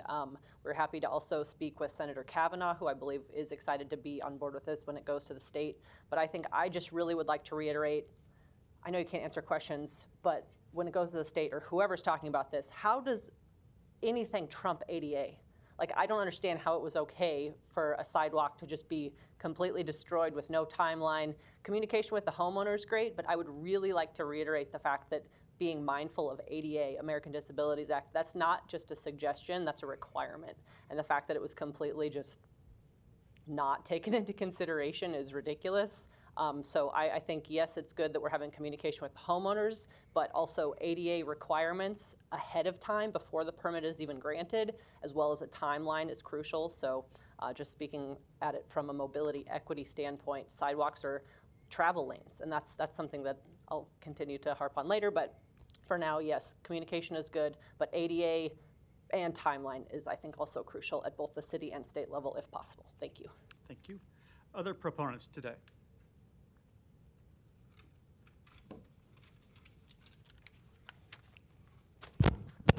Hello, Scott Blake, 2316 North 52nd Street.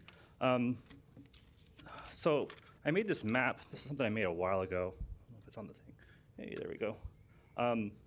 So yeah, back when the 55th and Poppleton pole was put in that person's sidewalk, I went to omahapermits.com and found all of the permits that have been pulled for small cell. You have to sift through the data, but I found 460 monopole permits. I then made this fancy map, and I even broke it down into districts. I tagged a couple of you on Twitter that use Twitter. And then I went a step further, and I actually contacted the homeowners that had no idea a pole was about to be installed in their front yard. I just think it's pretty crazy that a citizen with limited resources can do a job that you guys are planning on sending to the state. Maybe they'll work on in the legislature. And I know Festerson has an ordinance coming up on December 7th. But here, I've already done it. The tools are available. So if you want some help on how to use omahapermits.com, I'm happy to share. It's a pretty easy tool. And I'll see you December 7th. Thank you. Any other proponents today? See none. Any opponents? Public hearing is closed. Mr. Bagley, you're recognized. Thanks, Mr. President. So this item here, I was a month on the council and I got a text message and I saved the text. It was 7:48 p.m. on June 30th saying that there was a pole going to be installed in the middle of a sidewalk, and I was a little suspect of it, so I jotted over there, and lo and behold, it was true. So I did the best things I could. I talked to my colleagues. I talked to the state senator, John Kavanaugh, and I also got a hold of immediately Jen Bauer, the neighborhood association president. And I didn't have any answers how to solve this other than I thought of the great Mel Gibson and Lethal Weapon 2 to put a chain on the bumper and rip the pole out of the sidewalk, but calmer things and heads prevailed. So going through the legislative process with Senator Kavanaugh, who's looking at it, and Jack, I'm sure you'll be talking to him down in Lincoln, and other senators, and I appreciate President Feserson's help on this, as I was already on the council, and give me the guidance we needed to do with the ordinance, and Jennifer Taylor and the law department's done a good job of helping us. It's a slow process, but as I learned in this, and Sarah mentioned that meeting we had a couple months after I first got notified of this when we took the walk in the neighborhood. And it was good for the neighbors to see, and I can try to explain at that point where I was at on this, talking to the bodies that I just mentioned. And also going forward on this is the hurdles we face at the federal level, and over half the states, I forget what number it is, already have these laws in the books. It passed here in 2019 with 44 yes, 5 abstain, signed by the governor. And the unintended consequence is 55th and Poppleton. President Feserson had, after he helped me on this early on, it's not isolated to District 3. He has one up in Dundee, and as the rest of us do as well. So we'll continue working on this, and it's a slow process, but when I get asked about it, people want to know where it's at. It takes time, but we're trying to address, and I'm confident through the city and also through the state that Jack's going to be working with, we can try to get some progress on that. So again, I appreciate President Feserson's help on this throughout the process, and Jack, I know you're going to charge a hill pretty good on this one for us, so thanks. Thank you. I agree, and I thank my co-sponsor, Councilman Bagley, for working on this. I mean, terrible examples both on Poppleton and the sidewalk area, and then one that occurred shortly thereafter in a historic neighborhood business district with no warning right outside a landmark building. And we did engage the companies, by the way, in those conversations to no avail, so here we are. And that's why we're taking action, both hopefully at the local level and the state level. And we do have Jennifer Taylor here. I don't want to prolong this today, so maybe I won't call you down unless there's questions, but suffice it to say, we intend to introduce an ordinance, we hope, on December 7th for a 3-week process before the end of the year. That does at least require some basic public notice of property owners prior to permits being issued. And we hope that a state law could at minimum do that, but we're hopeful a state law can do more than that, seeing as our ability to address this issue is quite limited given what is in state law and federal law right now. So that's what we're working on with this particular item. No further lights. Is there a motion? Second. Roll call. Johnson. Yes. Melton. Yes. Palermo. Yes. Rowe. Bagley. Harding. Mr. President. Yes. Item 84 is approved, 7-0. Item 85, a resolution to support legislation, if introduced, amending the Property Tax Request Act. Public hearing and vote on number 85 is today. Proponents, please. Jack Chaloha, city lobbyist. Item 85 just gives us permission to work with other entities in seeking to amend the Property Tax Request Act, which is LB 644 that passed the legislature in 2021. The bill was passed, but it hasn't been effective in the sense that no subdivision has to meet the requirements until 2022. However, as we've studied the issue, both the City Council and your staff and the City Finance Department, we have concerns as to the dates that the special hearing is required between multiple entities that have property taxing authority. This includes the cities, this includes school districts, of course, which we have many within Douglas County, and it includes the county itself, would be required to have a joint public hearing to hear from the public if their property tax levy stays at the same rate, but yet somehow they still raise more revenue. And with that, we want to continue to work with the state and try to make this a workable plan. Thank you. Any other proponents today? Seeing none, any opponents? Public hearing is closed. Roll call. Johnson. Melton. Palermo. Yes. Rowe. Bagley. Harding. Mr. President. Yes. Item 85 is approved, 7-0. Item 86, a resolution to support, if introduced, the revision and updates to Chapter 14 of state statutes. Public hearing and vote on number 86 is today. Proponents, please. Jack Chaloha, city lobbyist. Agenda item 86 is a request to support the work of the State of Nebraska's Urban Affairs Committee of the state legislature. They've undertaken the task of trying to reform and rewrite Chapter 14 of state law. Chapter 14 deals primarily with cities of the metropolitan class. Metropolitan class cities are defined under state law as having a population of 300,000 or more, and by happenstance, Omaha is the only city that falls in that category. So Chapter 14 directly affects the city of Omaha, and we just want permission to work with that committee to rewrite the law. But in the sense, we're only modernizing some of the language. We're not doing any changes that are specific or would do anything that would substantively change the law. It's merely a cleanup task, and we just ask for the council's support. Thank you. Thank you. Any other proponents today? Seeing none, any opponents? Public hearing is closed. Ms. Milton, you're recognized. I just wanted to say, because we don't have anything in front of us, but I just want, Jack, will you just promise that you'll send us the revision so that we make sure something isn't thrown in there that's not just kind of making sure the semantics are correct? Absolutely. If I could, council member, right now we've received a rough draft from the state Urban Affairs Committee, and the draft is 207 pages long. So I don't know if you want that sent to you. I'm happy to do it. Yes, please. But we, the city law department, and the various departments that are affected by it will be taking a fine look at the changes to make sure there's nothing substantive. We're going to ask finance to look at it, planning, Right. along with the law. I just want to make sure what we're Yep. passing today is actually, yes, we want to be a part of Absolutely. making sure we know what the changes are. Right. But we may oppose a change or two if something gets thrown in. Right, right. Okay. And we will push back if there are substantive things placed within there. Appreciate And that's that. happened before with the other cities. Yeah, that's why I just wanted to clarify. Very good. Thank you. And with that, I'll motion to approve.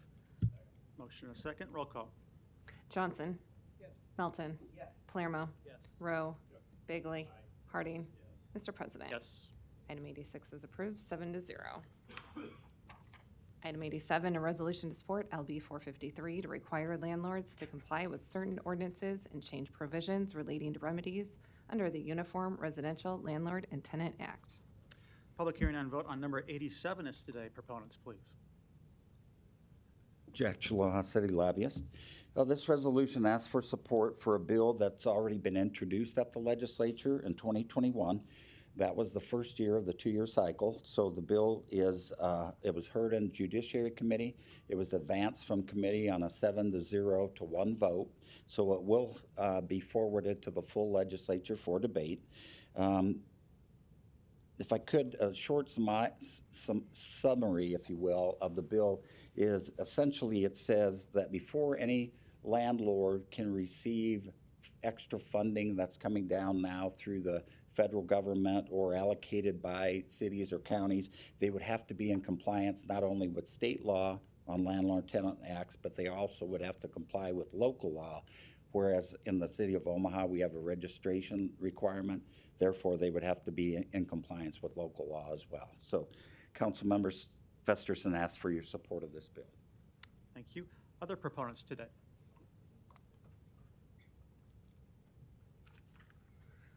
I'm almost sorry to keep you here longer. Sorry, y'all. She's looking at me. Erin Feitstinger, Director of Advocacy and Policy at Together, 812 South 24th Street. Our mission is to prevent and end homelessness and hunger in our community. And in pursuit of that mission, we were active supporters of Omaha's rental ordinance, which you passed in 2019, and why we helped to introduce LB 453 in the last legislative session.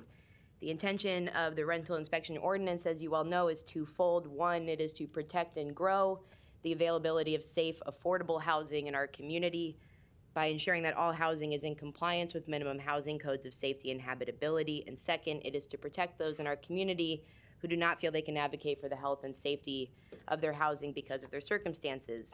This is primarily the people that we serve together who, as a result of their circumstances, are more susceptible to unhealthy and unaffordable housing. A proactive inspection system protects all of us, but it only works if we target where the problems exist, and this is the function of the registration requirement of this ordinance to help you help our community. This ordinance, as you well know, went into effect January 1st, 2020. All rental properties in Omaha were required to complete the free registration process by March 31st, 2020. As part of our research and evaluation work, we checked eviction filings against the publicly available rental registration database throughout 2020 and found that of 1,980 residential eviction filings within Omaha city limits in 2020, that 1,065 of those were from addresses that were not in compliance with the registration requirement of the ordinance as they were supposed to be. When this system is not working as it's intended to, it's the very people this ordinance was designed to help who are going to be left behind. And this undermines the health of our community and impedes our efforts to intervene and assist. The opposition to this bill in Judiciary Committee, it was a super long day, not as long as this day seems to be going, but definitely long. The opposition was around limiting a landlord's ability to evict a tenant. I want to be very clear that this bill does not limit that ability. Omaha's registration is free, and landlords can complete it one day and evict the very next. Your planning department has done an excellent job of making this process very easy for landlords. They've hosted a lot of education sessions. The other line of opposition came from the Metropolitan Omaha Property Owners Association, who argued that the ordinance was unconstitutional and unenforceable, which the courts have found not to be true. Since that ruling, the Metropolitan Omaha Property Owners Association has drafted an addendum to a lease that I'll give to each of you that would ask the tenant to waive their right to the proactive inspection and not allow city inspectors into their units. And what this means is that a tenant who allows a city inspector into their unit will be in violation of their lease agreement and can be evicted for the same, making the registration portion of this ordinance, which this bill targets, all the more important in protecting those members of our community who are at risk of homelessness. In the interest of fairness, the participants, the people that we serve at Together, are asked to comply with complex legal documents or risk losing their homes. All we are asking here is for property owners to comply with the most basic and free part of the ordinance you passed before making someone homeless. And I forgot to give this to you, sorry. I'm happy to answer any questions. Great, thank you. Any other proponents today?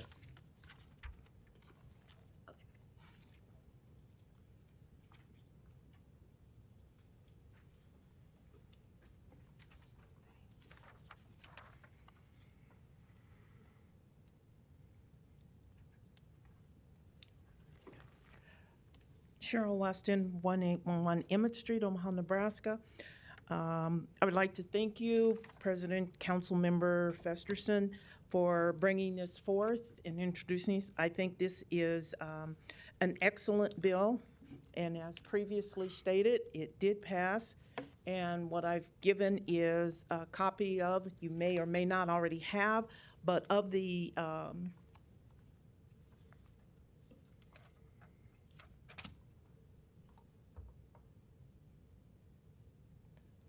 bill. And I just wanted to make sure, because so it'll be on the record for those who are watching. This bill, introduced by Senator McKinney, LB 453, is to acknowledge the hurdles that the state of Nebraska has in ensuring that residents are housed in safe and secure places. This bill would require landlords to comply with the registration ordinance, which was passed here at the City Council, before being able to recover under any remedies provided underneath the Uniform Residential Landlord and Tenant Act. The intended effect of this bill is to empower the City of Nebraska to ensure the safe housing and keep individuals from reaping benefits from the system which compliance standards have not met. And I think that's really important. If it's something that you passed, that we need to hold the landlords accountable for this. On the second page is the summary of the changes that are being asked. It adds a requirement for landlords by requiring compliance with the local rental registration ordinance, which you passed.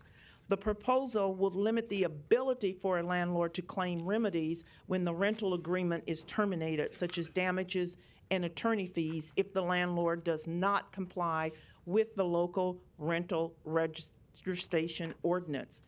And I think this is important, again, because this is the ordinance that the city passed, and this would also help. And I know when we had the COVID problem, and there were a lot of people who weren't able to take care of it and were evicted. Councilman Melton, you were the one that really worked with the volunteer attorneys when the eviction process came up and helped to get, and Together Inc. there. So this isn't important, and I do appreciate being that President Festerson did bring this forth. And as it says, the sections, Section 1 regarding duties of the landlord, to add language requiring the landlord to comply with this, and then Section 2, remedies when a rental agreement is terminated. And this is really important, and it gives teeth to what was originally passed here by the City Council. So hopefully that you will pass this, and Jack will be able to go down. And as it was stated by Together Inc., this passed overwhelming in the Judiciary Committee, and I think with the support of saying that the City Council here, Omaha, would help to make this move along and secure this bill. So thank you for your time, and again, hopefully you'll pass it. Thank you. Other proponents today? See none. Any opponents?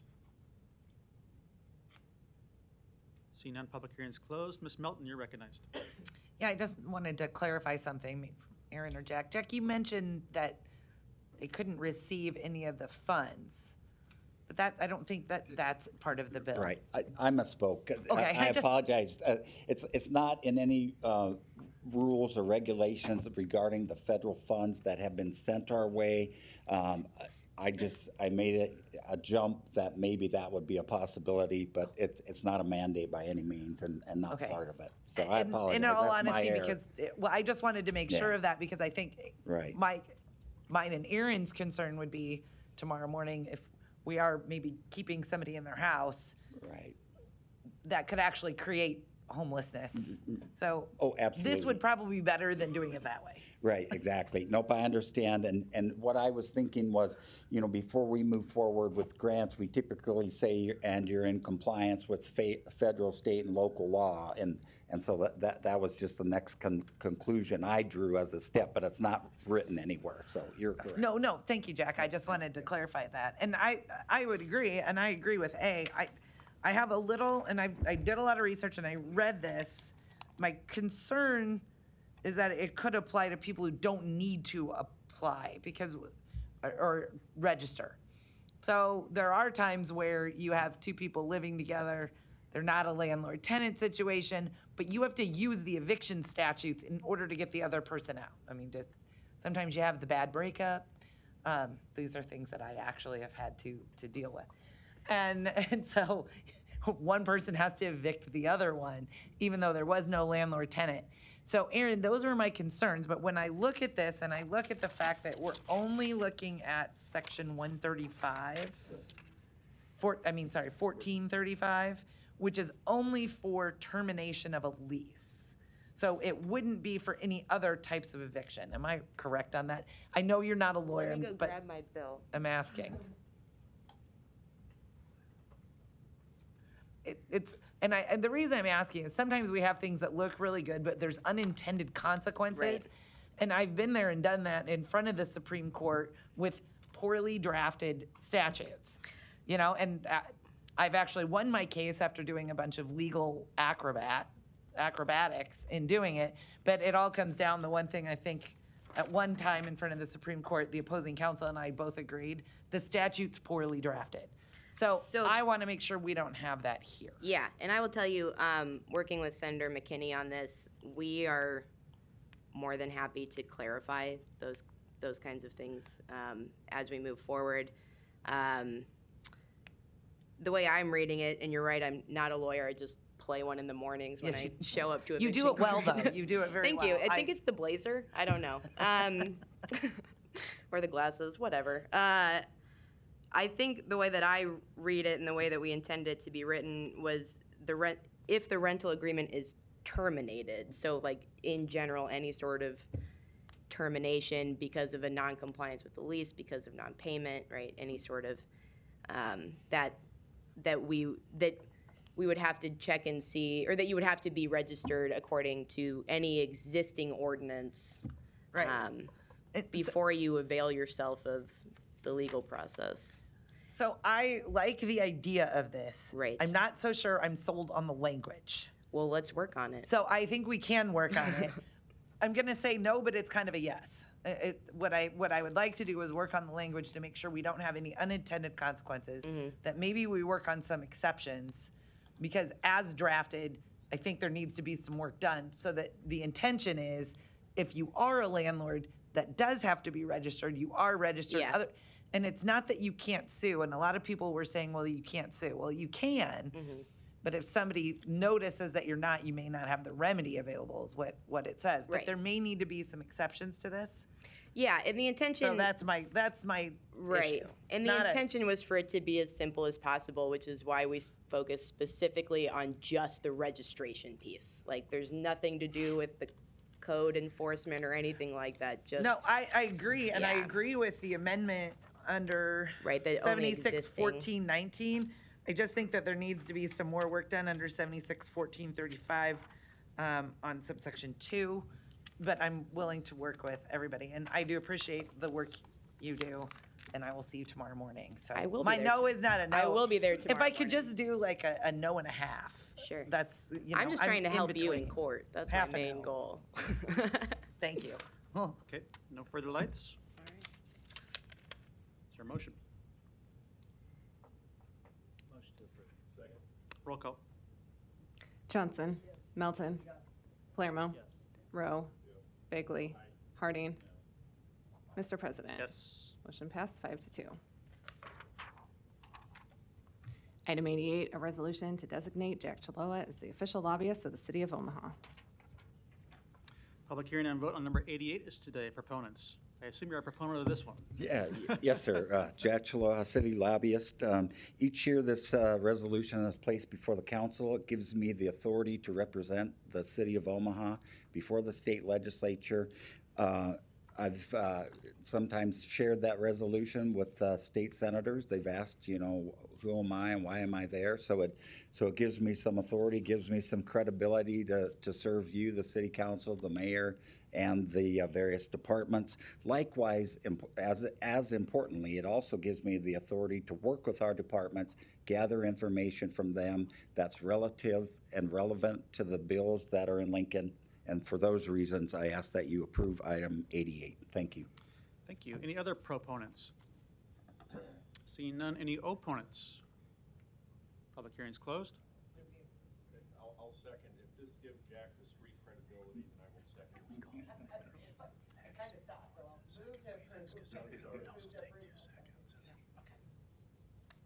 Motion and a second. Roll call. Johnson. Melton. Palermo. Yes. Rowe. Bagley. Harding. Mr. President. Yes. Item 88 is approved 7-0. Madam Clerk, we thought we might take the liquor licenses at this point. We think we saw some folks that are waiting for those, and they should go fairly quickly before we complete the public hearings. So without objection, we'll do that. And so that takes us back to number 18. This is for Casanova's Butchery. This one did not have time. I don't know if we have the applicant with us since then? Yes. Great. And that's Miss Miller. Okay, we'll take you off mute here in a second. So this is, we did not close the public hearing, but I'll recognize the applicant here to provide comments if she's still there on the. We're working to get you off mute. Just be patient for a second.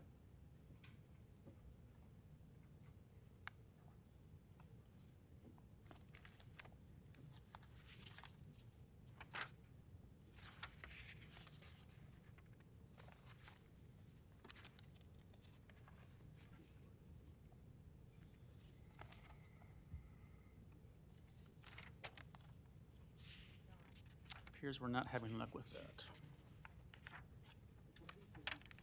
In the meantime, we could go to number 20, which was also delayed. And the applicant has requested if we could postpone to the December 7th meeting. For number 20? Yes. Is there a motion? Motion 2-week layover. Roll call. Johnson. Melton. Palermo. Rowe. Bagley. Harding. Mr. President. Yes. Motion passed 7-0. And I believe at number 21 also, correct?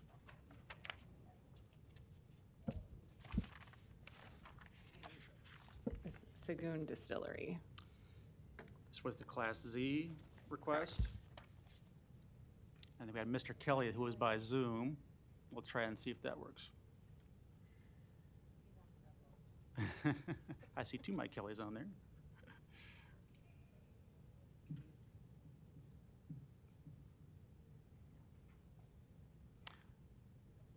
Well, we're having trouble with the applicant one more time, but we did discuss this earlier. Yeah. So can I would motion, I move that for number 21, that we delay this to the next meeting. We don't have time. It's due back to the state before that. Because I'm probably going to suggest this for both, because both are here. I spoke with Alejandra's husband because she had registered but somehow wasn't in at the time when she came up. I know they've made the effort. We're having technical difficulties. I know Mike Kelly, as representative for his client, made the effort. We were having technical difficulties. I don't know, and since there's no time, I'm comfortable with approving both of them, knowing that the efforts were made by both parties to be here, and it was because of technical difficulties, at least at this point. I don't think we should hold that against them. So I don't know if we're on 18 or 20. We're on 21 at the moment. Yeah, we're on 20. We're on 21 at the moment. So. One, I'm not comfortable with that because I had a constituent that had some concerns, and I need to, on the record, for those concerns to be addressed by Mr. Kelly. I understand that we have technical difficulties, which is normal, but that needs to be dealt with. And so just a point of clarification too. So should we not take action on this week today, realizing there's not more time to delay? It could go to the Liquor Commission without a recommendation, right? That's what would occur? Correct. And then it's just approved 10 days after they receive it. Unless we do dispense of it today and presumably approve it. So those seem to be our two options at the moment, unless Mike Kelly can come off mute and address your concerns. Hello. All right. Well, we're on 21 right now. Let's dispense of one before we go back to the other one. I would make, so, am I up? Go ahead. Mr. President, sorry, I was, so I talked, because we got that opposition, I wanted to make sure I knew what was going on. So for this particular bar, and by the way, I thought it was very interesting because I hadn't seen a Class Z. I'm not sure if I've seen a Class Z ever, but, so I thought that was interesting. But they're not selling alcohol. This is not a bar. So I think maybe the opposition was they didn't necessarily understand they're manufacturing alcohol here. They aren't serving it. It's not a bar. So it's just a place where you can go buy the alcohol. It's only off sale, and it's a Z, meaning you can't make it a bar. So that's why I'm comfortable with it, because it literally is a manufacturing place, not a liquor establishment.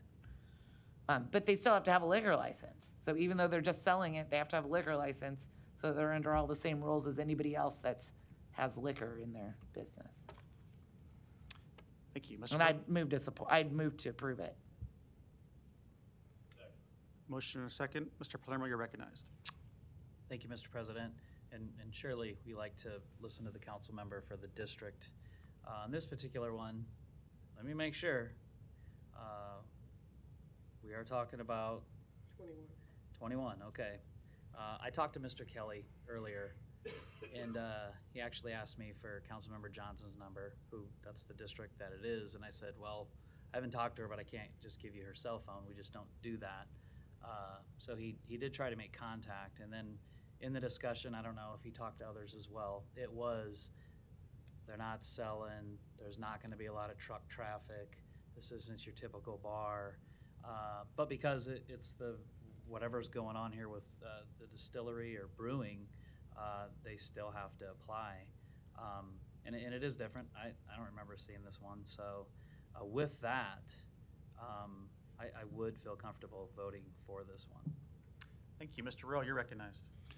I kind of want to reiterate, I just want to agree with Mr. Palermo. I think on a Class Z, it's not, I don't know that you can even go in there and buy a bottle of booze, can you? You can buy for off sale. Okay, you can. There's no on-site consumption. No on-site consumption. So I'm okay with that as well. Pardon? Although we might need one right now, yeah. Yeah. Get some. Okay, and after all that, it appears Mike Kelly is off mute now. Mike, would you like to say anything? Mr. President, can you hear me? Yes. Thank you very much. I'm weak in the technology area. Anyway, Mike Kelly, 2804 South 87th Avenue, appearing here on behalf of the applicant. Again, this is a very unique application. It's for a micro distillery. And the micro distillery there's no request for a tasting room. Therefore, there'll be no retail activity here. They could just as easily be baking cookies in there. No one will know There'll be there's, again, no retail activity. It should be zero disruption to the neighborhood, and I mean zero, because it would just, it's a very small operation of one or two people who are going to make a micro distiller product, alcohol product, and in a small space. So there is no bar activity of any kind. And with that, I would answer any other questions you might have. Thank you. I can't even remember if I closed public hearing on this, but I'm going to close it just in case. And there is a motion and a second to approve. No further lights. Roll call. Johnson. Melton. Palermo. Rowe. Bagley. Harding. Mr. President. Yes. Item 21 is approved, 7-0. Okay, now we're back to 18, and Ms. Miller, I think we'll be able to get you off mute as the applicant.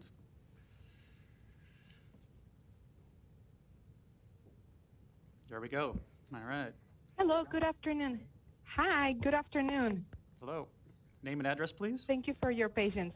Yeah, thank you. Yes, Alejandra Miller. And my address is 10914 Elm Street, Omaha, Nebraska, 68144. And today we would like to ask you for your approval to have a liquor license for our new business, Casanova Butchery. In this location, we would be doing selling raw meat and cheese, as well as some imported groceries. We will also like to have some wine to go so people can pair it to cook at home with it. No consumption at the premises. It'll all be to go. Thank you. And you've requested an amendment to a Class D liquor license, right? Yes, it requested to change it to liquor D. Great, thank you. Any other proponents on this one today? Any opponents to number 18? Public hearing's closed.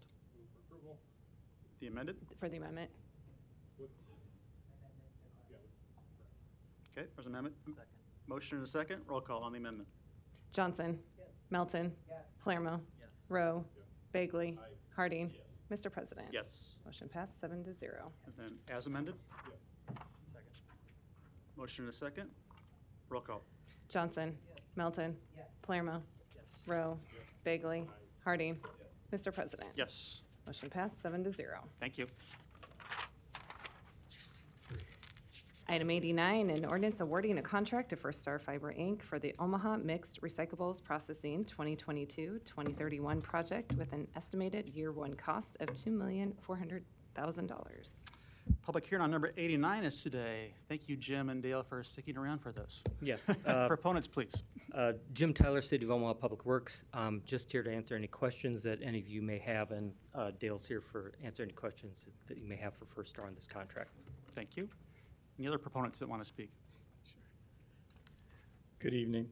Dale Goebbels, 1211 Cork Drive Pavilion, and also here to answer any questions you might have, but I'd also like to, on behalf of our 100-plus employees, thank you for your support of recycling and of our contract. And I'd also like to invite you all out to see our operation. We'll be putting another employee on board here in about 2 weeks, but he's a robot, so you're welcome to come see Robbie. Thanks a lot. Thank you. Other proponents?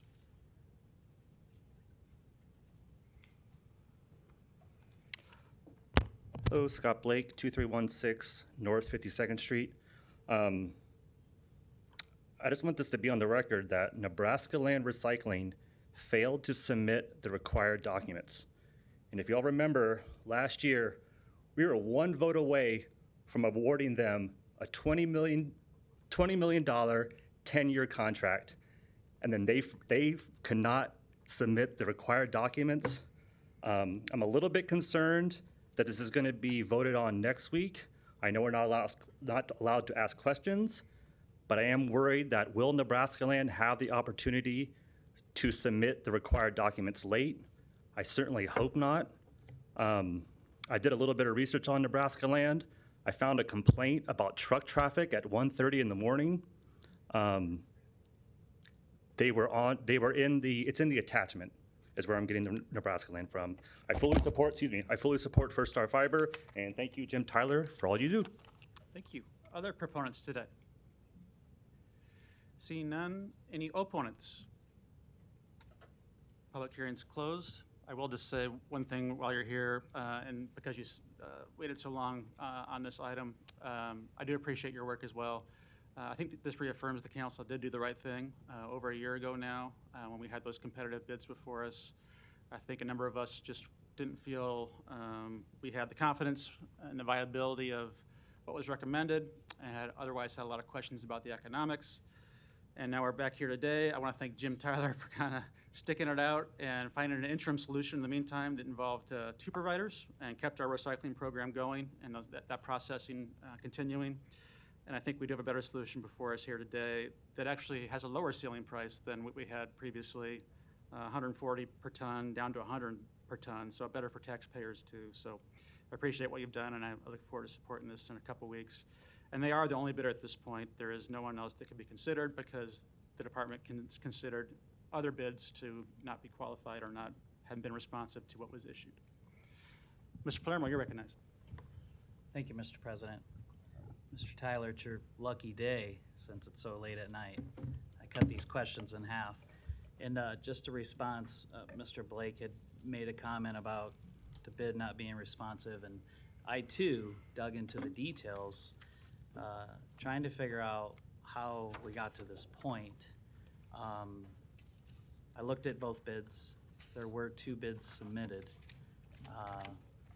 One was not allowed, and that would be Nebraska land. So, Mr. Tyler, could you tell me what happened? Why was the bid from the bid committee not accepted? Yeah, and I have a copy of the letter that we gave to Mr. Brown on the bid rejection, so I'll go ahead and put this up on the screen if that's. Yeah, and I'll summarize it. It's a rejection letter, and you Sure. got so many days, and yeah. And so, in short, there was information that if the bidder wanted to be held confidential, not subject to a public request, there was a means to provide that for in a confidential manner. Okay, and First Star Fiber followed those rules, and we were able to have that confidential information provided to us. Nebraska Land did not, so there was not information provided that we needed for the bid. We just did not submit it. And there were other items not submitted that were part of the previous bid. For example, on the previous bid, in a plan of operations, he provided a detailed sketch of how the facility would operate. There was no plan of operations. All we knew is that he intended to expand to a different location. There were no details from him on how that was going to operate. So for all of those reasons, we could not accept the bid. So the bid was not accepted.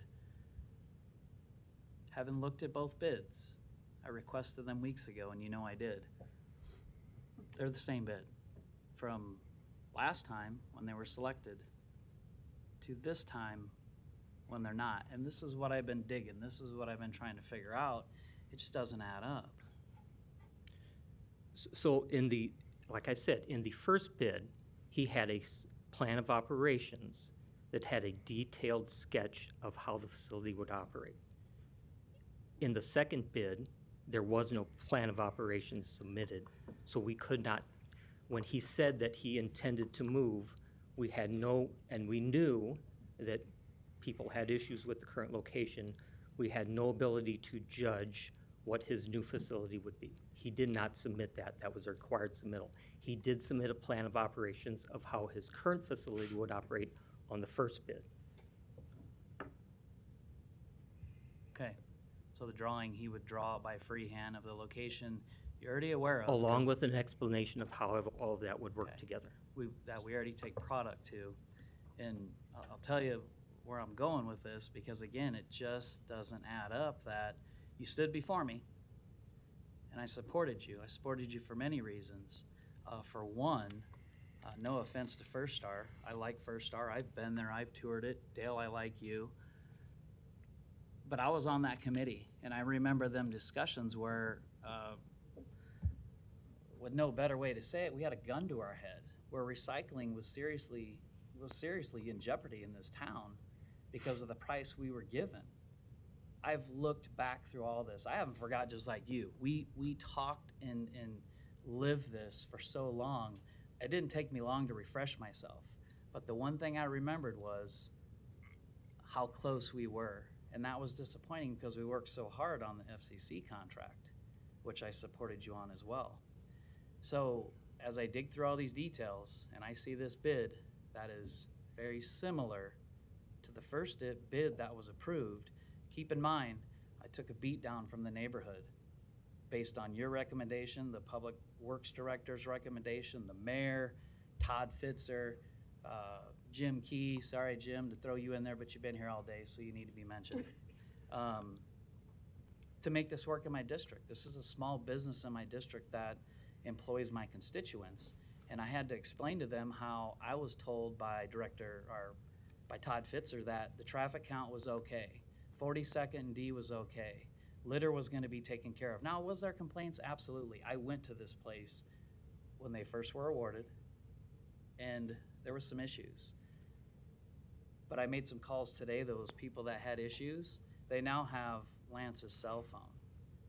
And if they call him, he sends somebody out to pick up the litter when the wind blows in 10 minutes.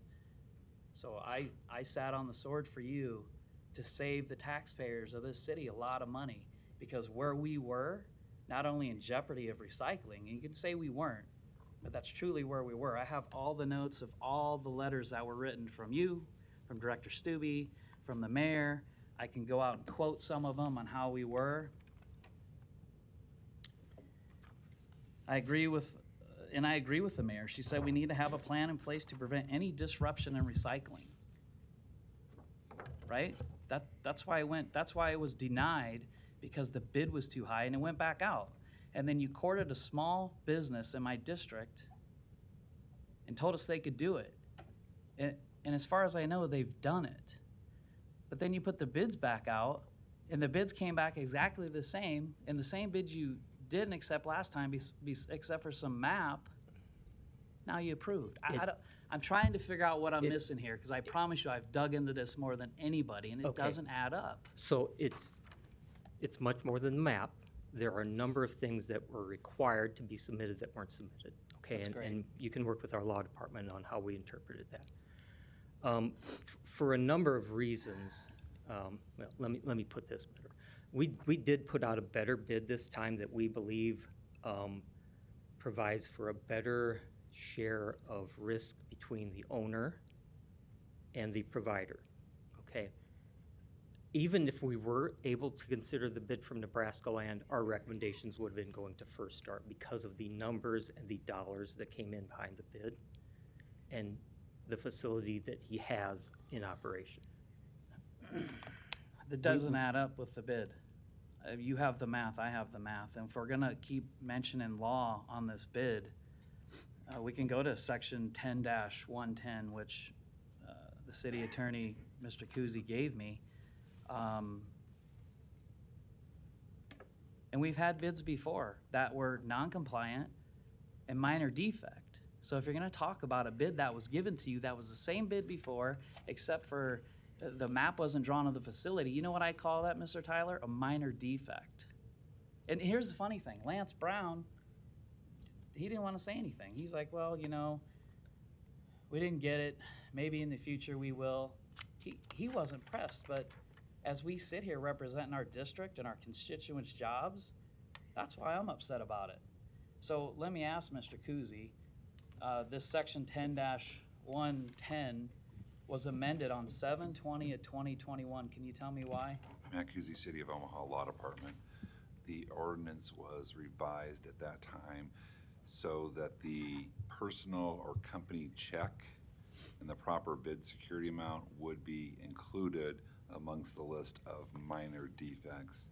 And then it went on to add what other minor defects were, but it was specifically designed to exclude personal or company checks and bid security amounts to be removed, or excuse me, specifically included as a minor defect so that it could be considered for bids. And that was after a contested appealed bid hearing that ordinance came about.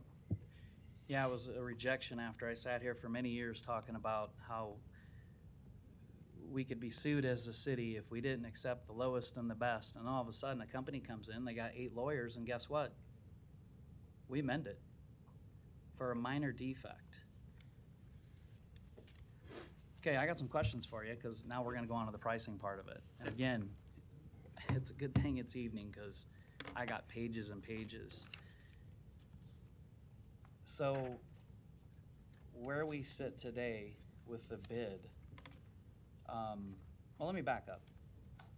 How long has First Star Fiber had a recycling contract with the city of Omaha? I believe 2006. 2006. Since 2006? That's correct. Okay. And just recently, it was kind of subdivided for picking up recyclables? So the, as we were trying to get bids approved and they did not pass, the most recent contract expired. So yes, what we did is because his contract directly with him expired, we worked directly with FCC to just give them an amendment to provide the hauler to means to take it to where they could get the prices from, and then they would deliver it, and we would reimburse through that means. Okay, I'm sort of following you. So, what today's market, today, because I understand how this stuff is traded, and I don't want to simplify it, Dale, because I know it's really, really difficult, but honestly, we've invested as a city to have a recycling cart that's picked up every other week, and we know the numbers are even more than we predicted. We all know that, right? Recycling's way up, and that's a great thing. And this isn't about doing away with recycling.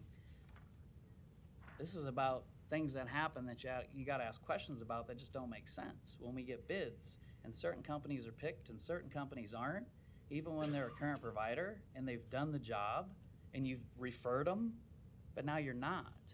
And I'm not going to let you hide behind that bid wasn't legit, because that was a minor defect. And we've already shown, the city attorney has already said that minor defects, them bids are sometimes taken, and we've seen it. So I'm not going to let you hide behind that. So with today's market, say something goes out, what would we get from the 2 providers back to the city? Okay. Let me, sure. Public record, what would we get from First Star, and what would we get back from the city from Nebraska land in today's market? In today's market, according to the bid we put out. I'm going to give you this chart. Today's market I know. on what we're doing right now, what we're paying for. Yes. Okay. Okay. So here's a chart that I spoke to some of you about when we were presenting, and the blue line is the market value.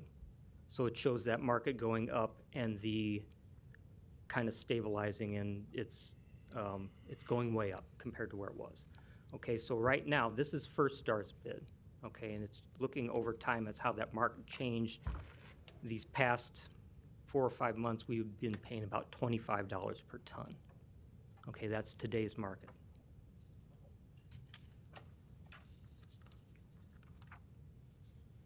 I don't have the number for Nebraska land because I can't consider his bid. I can get that number. We're going to need it. Okay. We're going to need it. So let me just guess. In today's market, the city of Omaha would get more back. I can on tell. tonnage from I can Nebraska tell land. you that I'm going to go by memory. Okay. I Okay. can tell you from today's market, I think that we would be getting a credit back from Nebraska land for $14. I believe that's the number. And we would be paying another recycling provider. What we will be paying in today's market to First Star is $25 per ton. According So to in the bid today's- from Sorry. According to the bid that we could not accept from Nebraska land, he would have given us a credit of $14 a ton back. Now, that's in today's market. A year ago, okay, if we were let me just finish, please, if that's okay. On the other end of the bids, Nebraska land was much higher. Okay, so for example, a year ago, we would be paying about $125 per ton to First Star. okay, we would have been paying about $140 per ton if we would have been able to go with Nebraska Land's bid. So on the low end, we're protected much better by First Star. Okay, thanks for telling me Yep. about a year ago, but I'm talking about today and moving Sure. forward that we actually pay for out of our budget. Mhm. So since you brought that up about going back a year, let's say we move forward 3 years. What would we continue to get back from First Star? And the bid that isn't there, how would that sit? Was that locked in? So we've locked in a price with this contract with no matter what happens in the market, okay? The low end, the most we would ever pay First Star is $125 per ton if the market tanks. Excuse me. Where the markets are right now, we are paying $25 per ton. If you look at a historical average, okay, we would pay and I'm just trying to help you understand the numbers, okay? Oh, I understand, trust me, I'm asking you. If we look for a historical average, that commodities index over the past 10 years would have averaged to about $125 on the commodity side, and the bid we would pay, either one, would have been $75 per ton. So they were equal. Okay, so let me, on public record, during public hearing, I want everybody to understand what you said. In today's market, Nebraska Land's bid, we would get money back as a city, but in today's market, under First Star Fiber, we're paying them. That's correct. Okay, so we're not gonna go back a year, because it doesn't work that way. We know the mixed recyclables was a disaster, and I haven't got to that part yet, but we know that. But if we're talking 3 years from now, in the market rebounds, we're locked in with First Star at this rate, which is already costing us money. But 3 years from now, if that market rebounds, which we hope it does, right, for everything in the world, how much more money are we gonna be losing as a city? And where do you get this money from? So the most, with Nebraska Land's bid, the most we would have ever gotten was a credit back of 14. And the most, yes, that's the highest number he had. And then the bid from First Star, it's a payment of 25. You know I'm gonna get the bid. Absolutely, and I can provide you, I'll go back and revisit it, make sure I'm not giving you I wish anything I'd that's had it with me. incorrect. I'd make you put it up on the overhead right now, but that's fine. So you guys have heard that, and at the city, we know we pick the lowest and best. Correct. So the question isn't best, because we're already using two people that, we like them both, but I fight for the people in my district just like we all do, but I also fight for the city. And now we've heard that we're paying more with what you're recommending. This is the part I have not been able to understand for a month. It doesn't add up to me.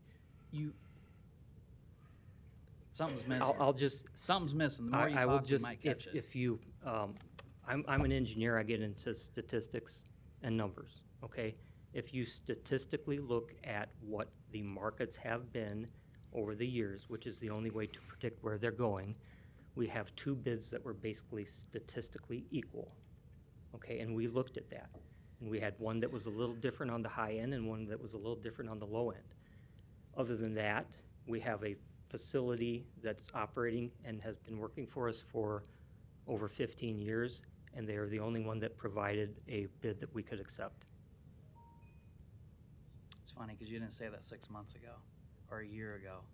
You told us what we had to have for a bid, and that bidder supplied you the same exact bid, leaving the financials out before. Well, let me ask you a question, Mr. Tyler, and you know this is tough because I like you, especially the work you do. You put a lot of work in. How many times did you reach out to when we were going through this process of, we've now approved FCC, we got 20 years, everybody's got 2 carts, maybe 3, recycling's working, we know it's working, and then all of a sudden we get that bombshell that the markets have crashed, and guess what, Omaha? You don't know it, but your recycling's in jeopardy. So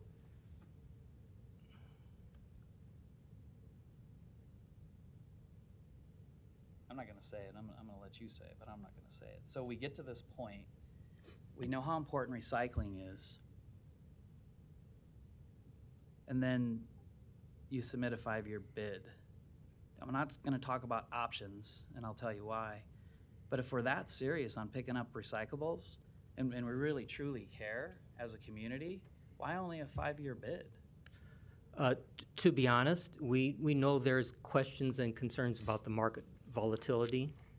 And just even though we believe we have done much better with this bid to deal with that, both to protect ourselves and to protect the facility from having to come back to us for more money, because we believe we have a bid that's protecting us on that, we still wanted to give ourselves the flexibility to let's go with 5. Everything's going the way it should. We got 2 5-year renewable periods. So we have up to 15 years if this thing works right. But we got 5. We have 5 with 2-year renewables if everything works correctly. Okay, great. That doesn't matter. You presented a 5-year bid. I understand there's going to be legs of it, and that's great. But you got carts that are going to sit in people's yards and alleys and backyards and hills for the next 20 years. But recycling, you only brought it forward 5. And I understand you want to protect yourself. And the reason I understand, because I also seen how many change orders we've had from the current provider that we've had from 2006. Can you tell me how many times that First Star has presented, even recently, a change order of this is what we want or we're not picking it up? I mean, I'm not making this stuff up. It's all public knowledge here. That's why I can't put this together. No, I have some notes on that.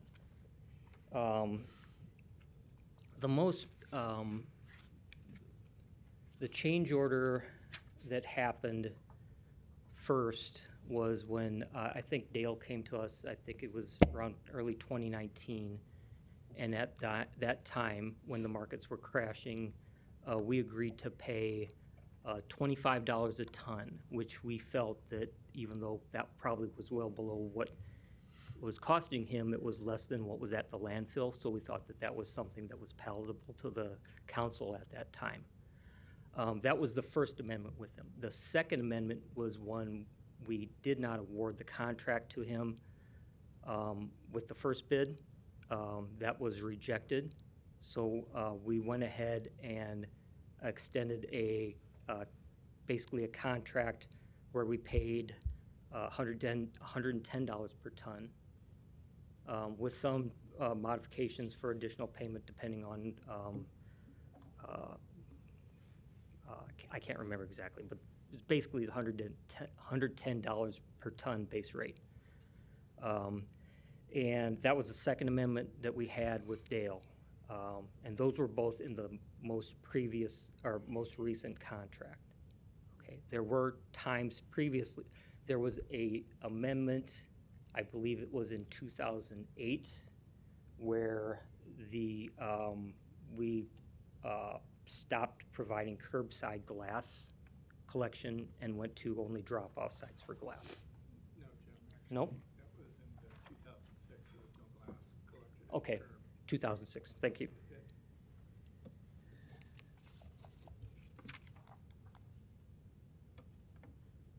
Okay.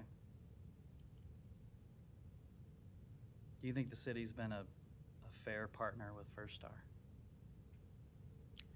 I think we've had some issues in the past. I believe we structured a contract that's going to be fair to allow us to be fair with both parties and get a fair price for the city.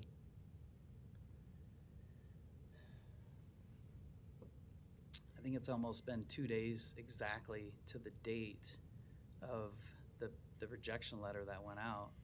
And part of that letter is quotes from people, well, your boss, who I mean, I've agreed with. I agree with her on FCC. I agreed with her on Nebraska land.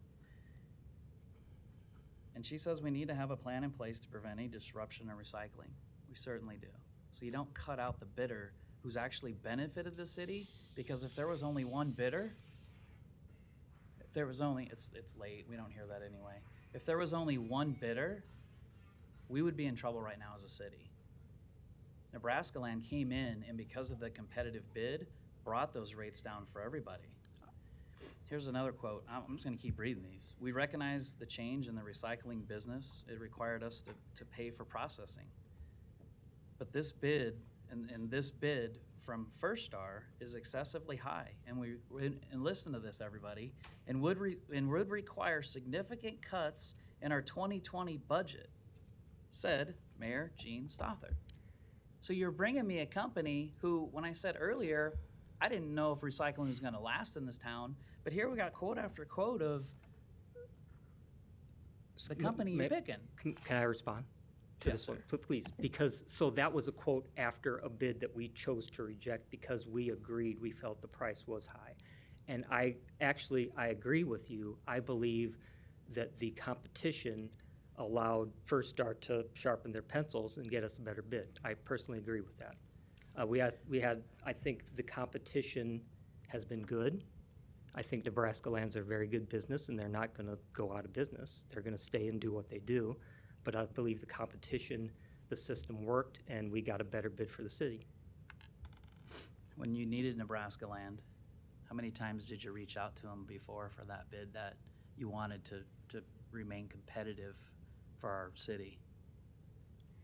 How many times did you court Nebraska Land in here? Well, first I would say the mayor, that the director, how many times did you call them and email them and text them? we didn't necessarily court Nebraska Land. He came to us first, and then we spoke a number of times because we felt the competition was warranted in the city. How many times you talked to them this go around? Twice. And I didn't think it was appropriate to talk beyond that because it was a competitive bid. We've already had this discussion. You know it didn't end on the greatest end with me. And now you see where I'm coming from. This is a small business in my district that, and it was just bad business. You used them until you didn't need them. And those are constituents that live in my district that work there. Now, are they going to stay up and operational? Absolutely they will. Just like we heard that First Star was only 20% of their business came from Omaha, and maybe it's up from then. Let me ask you a question before when First Star came to us with these bids. Were they going to charge us more than other surrounding cities to recycle the same product?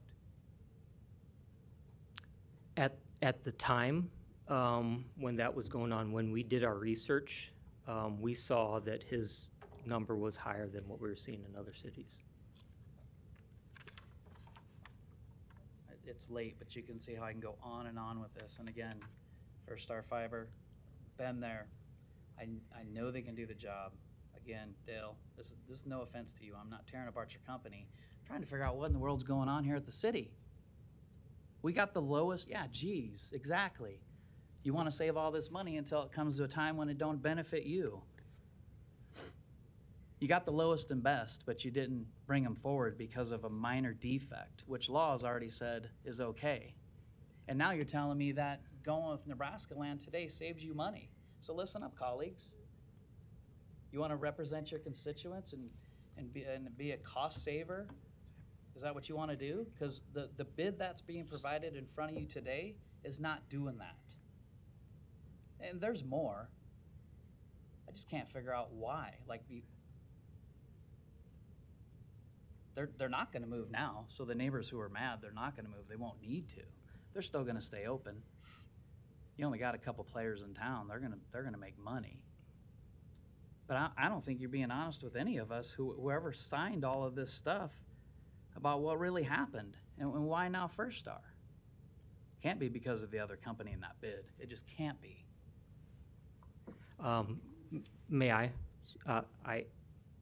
All the bids have been provided to everyone, and I would allow them to look at their judgment on if they see that the bid Nebraska Land provided is equivalent and the same as his previous bid, because it just is not. And there are a number of reasons that are not minor defects that the law department pointed out with us on why we could not accept the bid. Well, I'm sure now that we've crossed that threshold of depending on what company comes in here with how many lawyers, we can determine anything's a minor defect.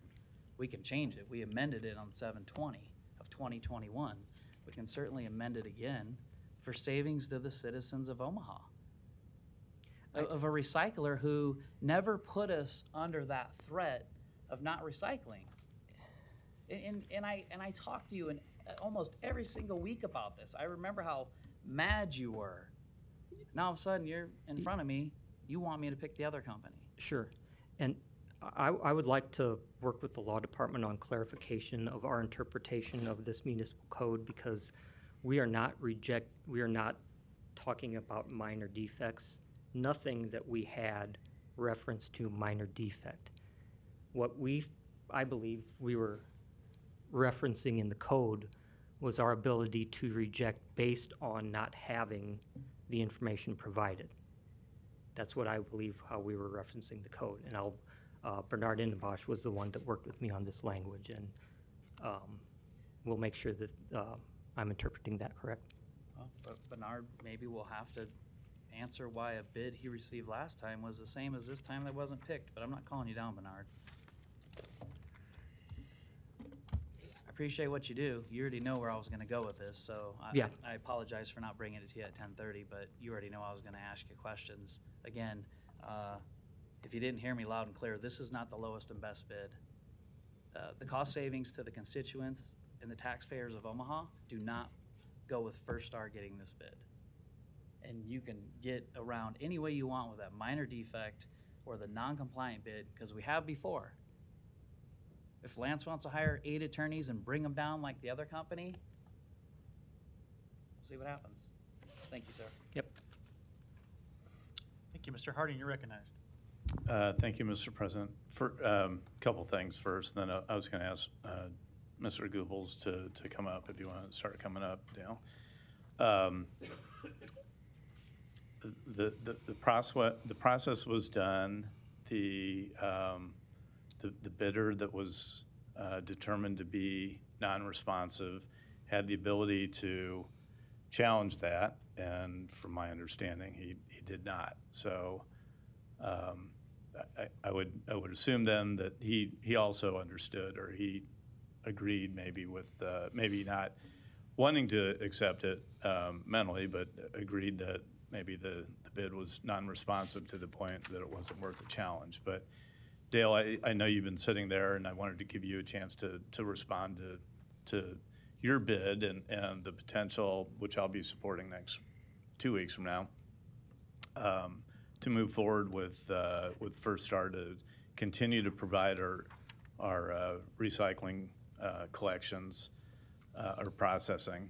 I did want to note too that Jim, maybe if you can just give me a head nod.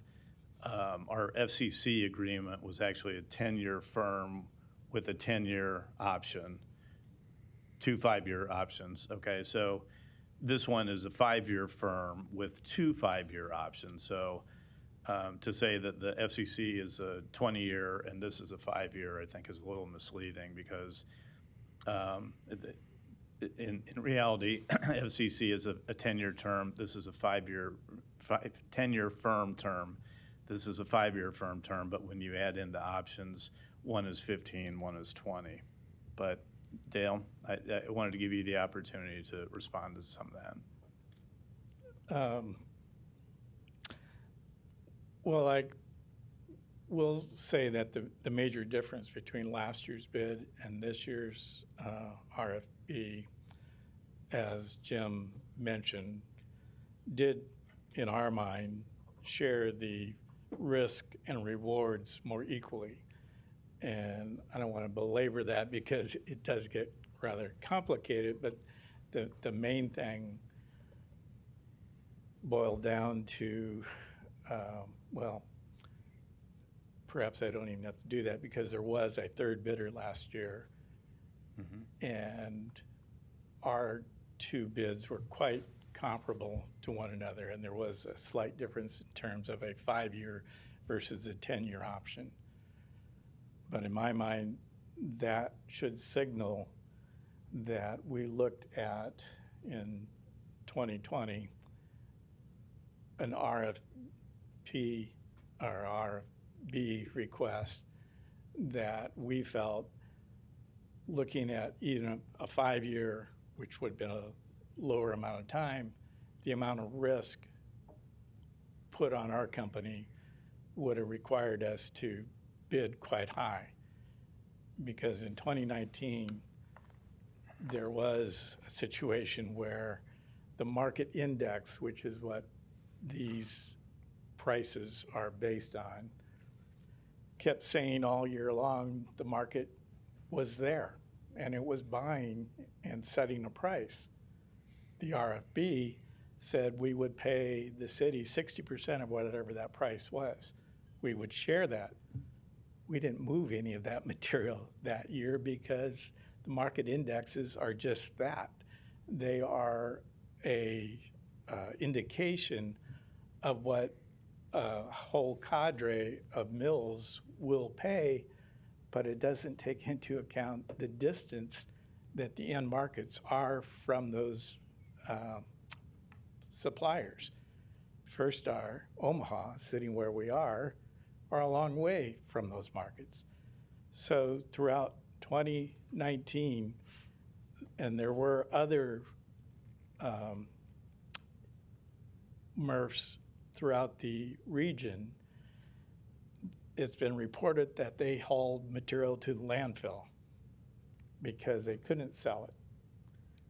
We held on to that. We have, thankfully, a large facility where we could do that.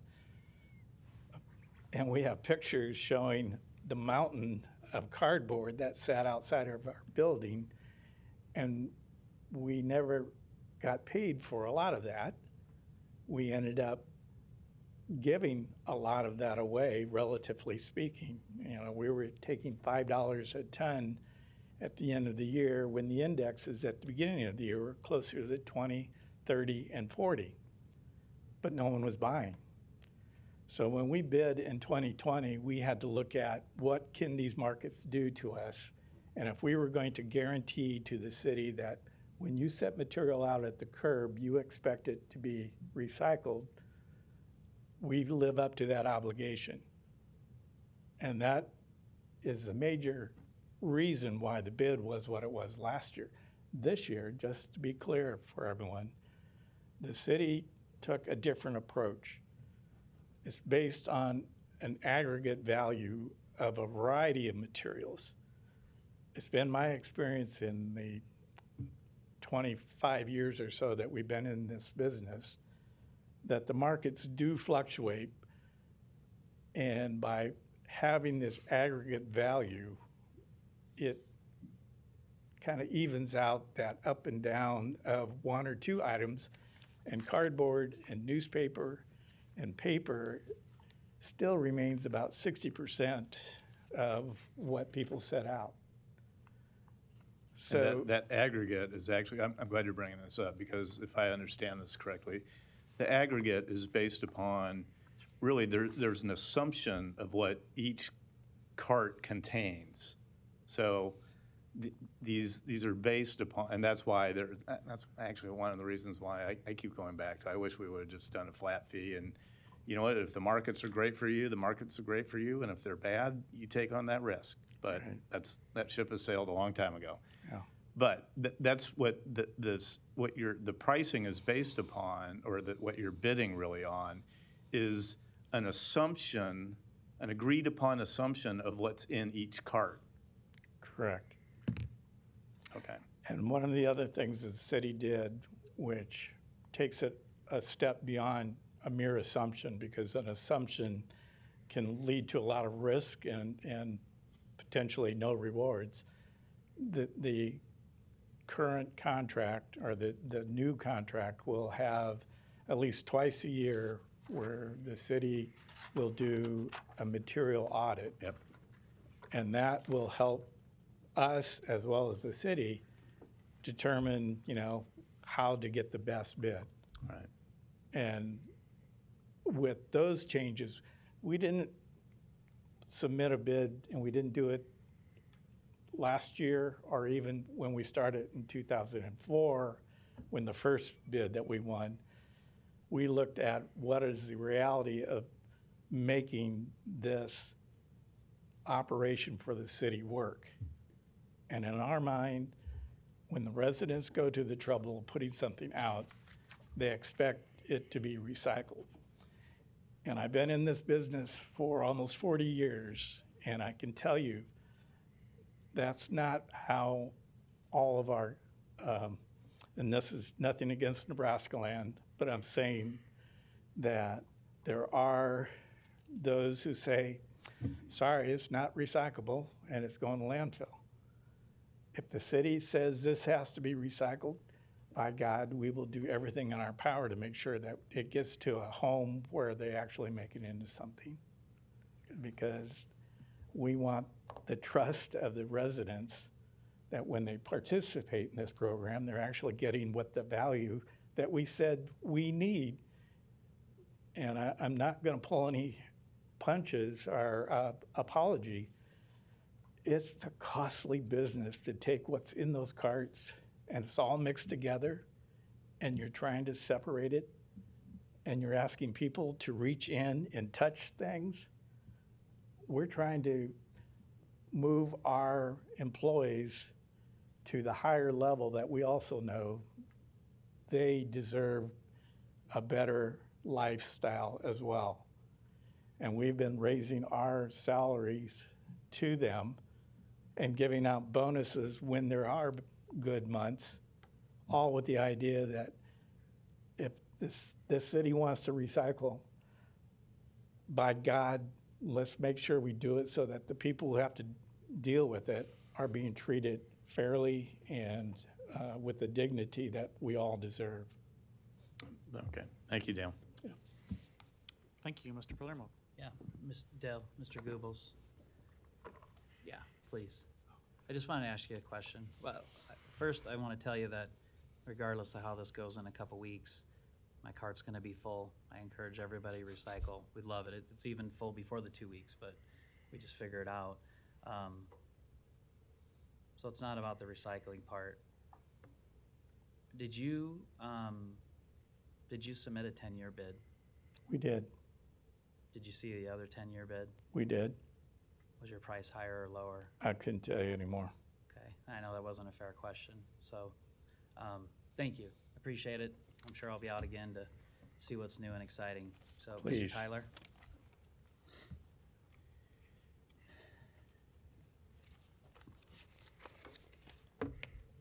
Should I say my name again? Jim Yeah. Tyler, Public Works. Sorry, I didn't make that rule. Somebody That's else okay. did. I know who you are. So, yeah, you're right. I misspoke. We have 10-year with the 10-year with FCC, but you also put out a 10-year bid for recycling. Tell me why you didn't pick a 10-year bid. Number one, the prices from First Star for the 5-year and 10-year were identical. Okay, so we didn't have the only advantage we had with the bid that was in front of us was if we wanted to lock that 10-year period. And so we, as a recommendation, we chose, just because we've had volatility issues in the past, even though we thought this bid addressed them, that let's just do the 5-year. That still gives us up to 15 years. That was the decision point there. The prices were identical. So the bid that everybody's going to see within the next couple weeks is going to show two bidders, both a 5-year and a 10-year. Tell me whose 10-year bid was more cost efficient to the taxpayers of Omaha. If you look at the numbers from bottom to top, and you can consider where the markets can go, we did a statistic. I'm going to say this. I don't and want to guess. You're going to ask this question, and I'm going to give you the same answer every time. Okay? All right. We looked at all the numbers from bottom to top. Okay? If you do a statistical average of both bids, they are nearly identical because one's higher on the low end and one's lower on the high end. And if you look in the middle where the markets are mostly at, they're very identical. It's not the way I read it. I read Nebraska last 10-year was more affordable to us. But you didn't pick that, you picked a 5-year. Even though we got a 10-year and a 10-year with FCC, you still continue to pick a 5-year for a recycling program, but that's fine.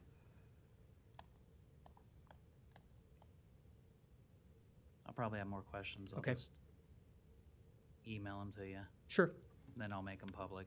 That's 'Cause fine. I'm going to figure out what happened on this whole process. And again, Lance Brown he's not here. He's not opposed to it. He didn't appeal. There wasn't a bid rejection. He just said, that's what it is. I'm the one that did the digging because something wasn't right. It just wasn't right. And from what I read, the 10-year was more of a discount to the citizens of Omaha with Nebraska land. That's what. And then you bring the 5-year forward, and if we care about recycling the way we do, we would lock in on that 10-year, because your theory and logic, if we're going to assume market rates, would be the same, that you say, well, we're going to lock into the 5 because the markets will change. First Star's already shown that if there's a problem, they just come and do a change order and then charge us more than anybody else. So I'm not buying that. But anyway, thank you, sir. Okay.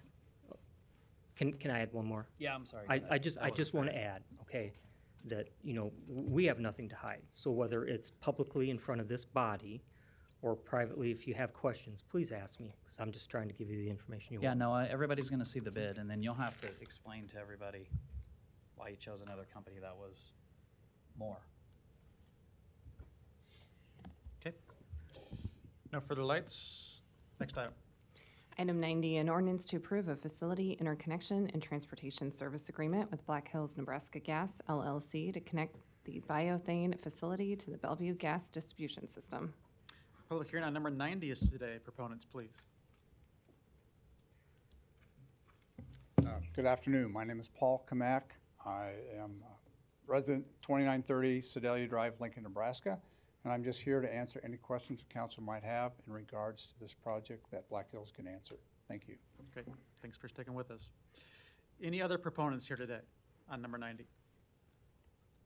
Seeing none, any opponents? Public hearing's closed. One public hearing can be held for items 91 and 92. Oh, sorry. Ms. Milton, sorry. No, and I just wanted to quickly, Paul, thank you for driving all the way here. And I'm sorry that you picked a day when we're going past 6 o'clock in order to come up for this. That's fine. But I appreciate it. It wasn't your choice. All right, thanks. Thanks. One public hearing can be held for items 91 and 92. Ordinances to approve a memorandum of understanding with Local 251 and Simtech for increased shift differential pay for street maintenance employees and city maintenance foremen assigned to winter shifts during the 2021-2022 winter season. Public hearings on number 91 and 92 are today. Proponents, please. Good evening, David Grauman on behalf of the Human Resources Department, here to answer any questions you may have. Thank you. Any other proponents today? Seeing none, any opponents? Public hearing is closed. Mr. Palermo. Thank you, Mr. President. Mr. Grauman, come on up. Good evening, sir. Yeah, here you give your name and address. David Grauman, Human Resources Department, 1819 Farnham. Thank you. In full transparency, I gave you the questions I was going to ask you to speed this process up. So let's have it. How many employees are we short in 251? As of this morning, our AEO1 count is 48 of 96 budgeted, so we're 48 short. We have 28 of 31 in the AEO2 classification, so we're 3 short there. We have 6 of 9 in the AEO3 classification, so we're 3 short there. MR2, we're 22 of 34, so we're 12 short. And you want the foreman now as well? Or just the 251 members? No, we're taking them both together. So 66 is what you have. We're short on 251 employees. Correct. Okay. If that matters, yeah. Second question with 251. Usually I ask this, and I looked. You do have the job posted, so I appreciate that. We're trying. We're trying our hardest. For whatever reason, 66 short. So yes, if we're talking about 92 as well, tell me how many of the foremen within street maintenance were short. We are fully staffed, so we have 15 of 15 foreman 1, 2 of 2 foreman 2, and we are at 5 of 5 foreman 3. And again, that's just the street maintenance division within Public Works. Okay. So 251, we're 66 short, and we want them to have more money because we know that it's a difficult job. We're pulling them away from their families. We're trying to retain them. We're trying to help them along. But we're also going to give it to the foremen who are 100% fully staffed, which means it must be a pretty good job. And when I read about we don't want the employees making more than management, then don't be management. I mean, I hate to say it that way, but there's no retention problem with managers, although we're going to give them the same benefits or the same increased shift differential or a shift differential that we're given the employee classification that are 66 short. If I was my business, I would give it all to the department we're short in, because obviously one with job benefits, retirement package is significantly more, and that's why they're 100% staffed. There was some language in here. It looks like you just kind of click, cut, paste, and it's almost in the same one. And the problem I have is what I just said with the SimTech employees, where you're saying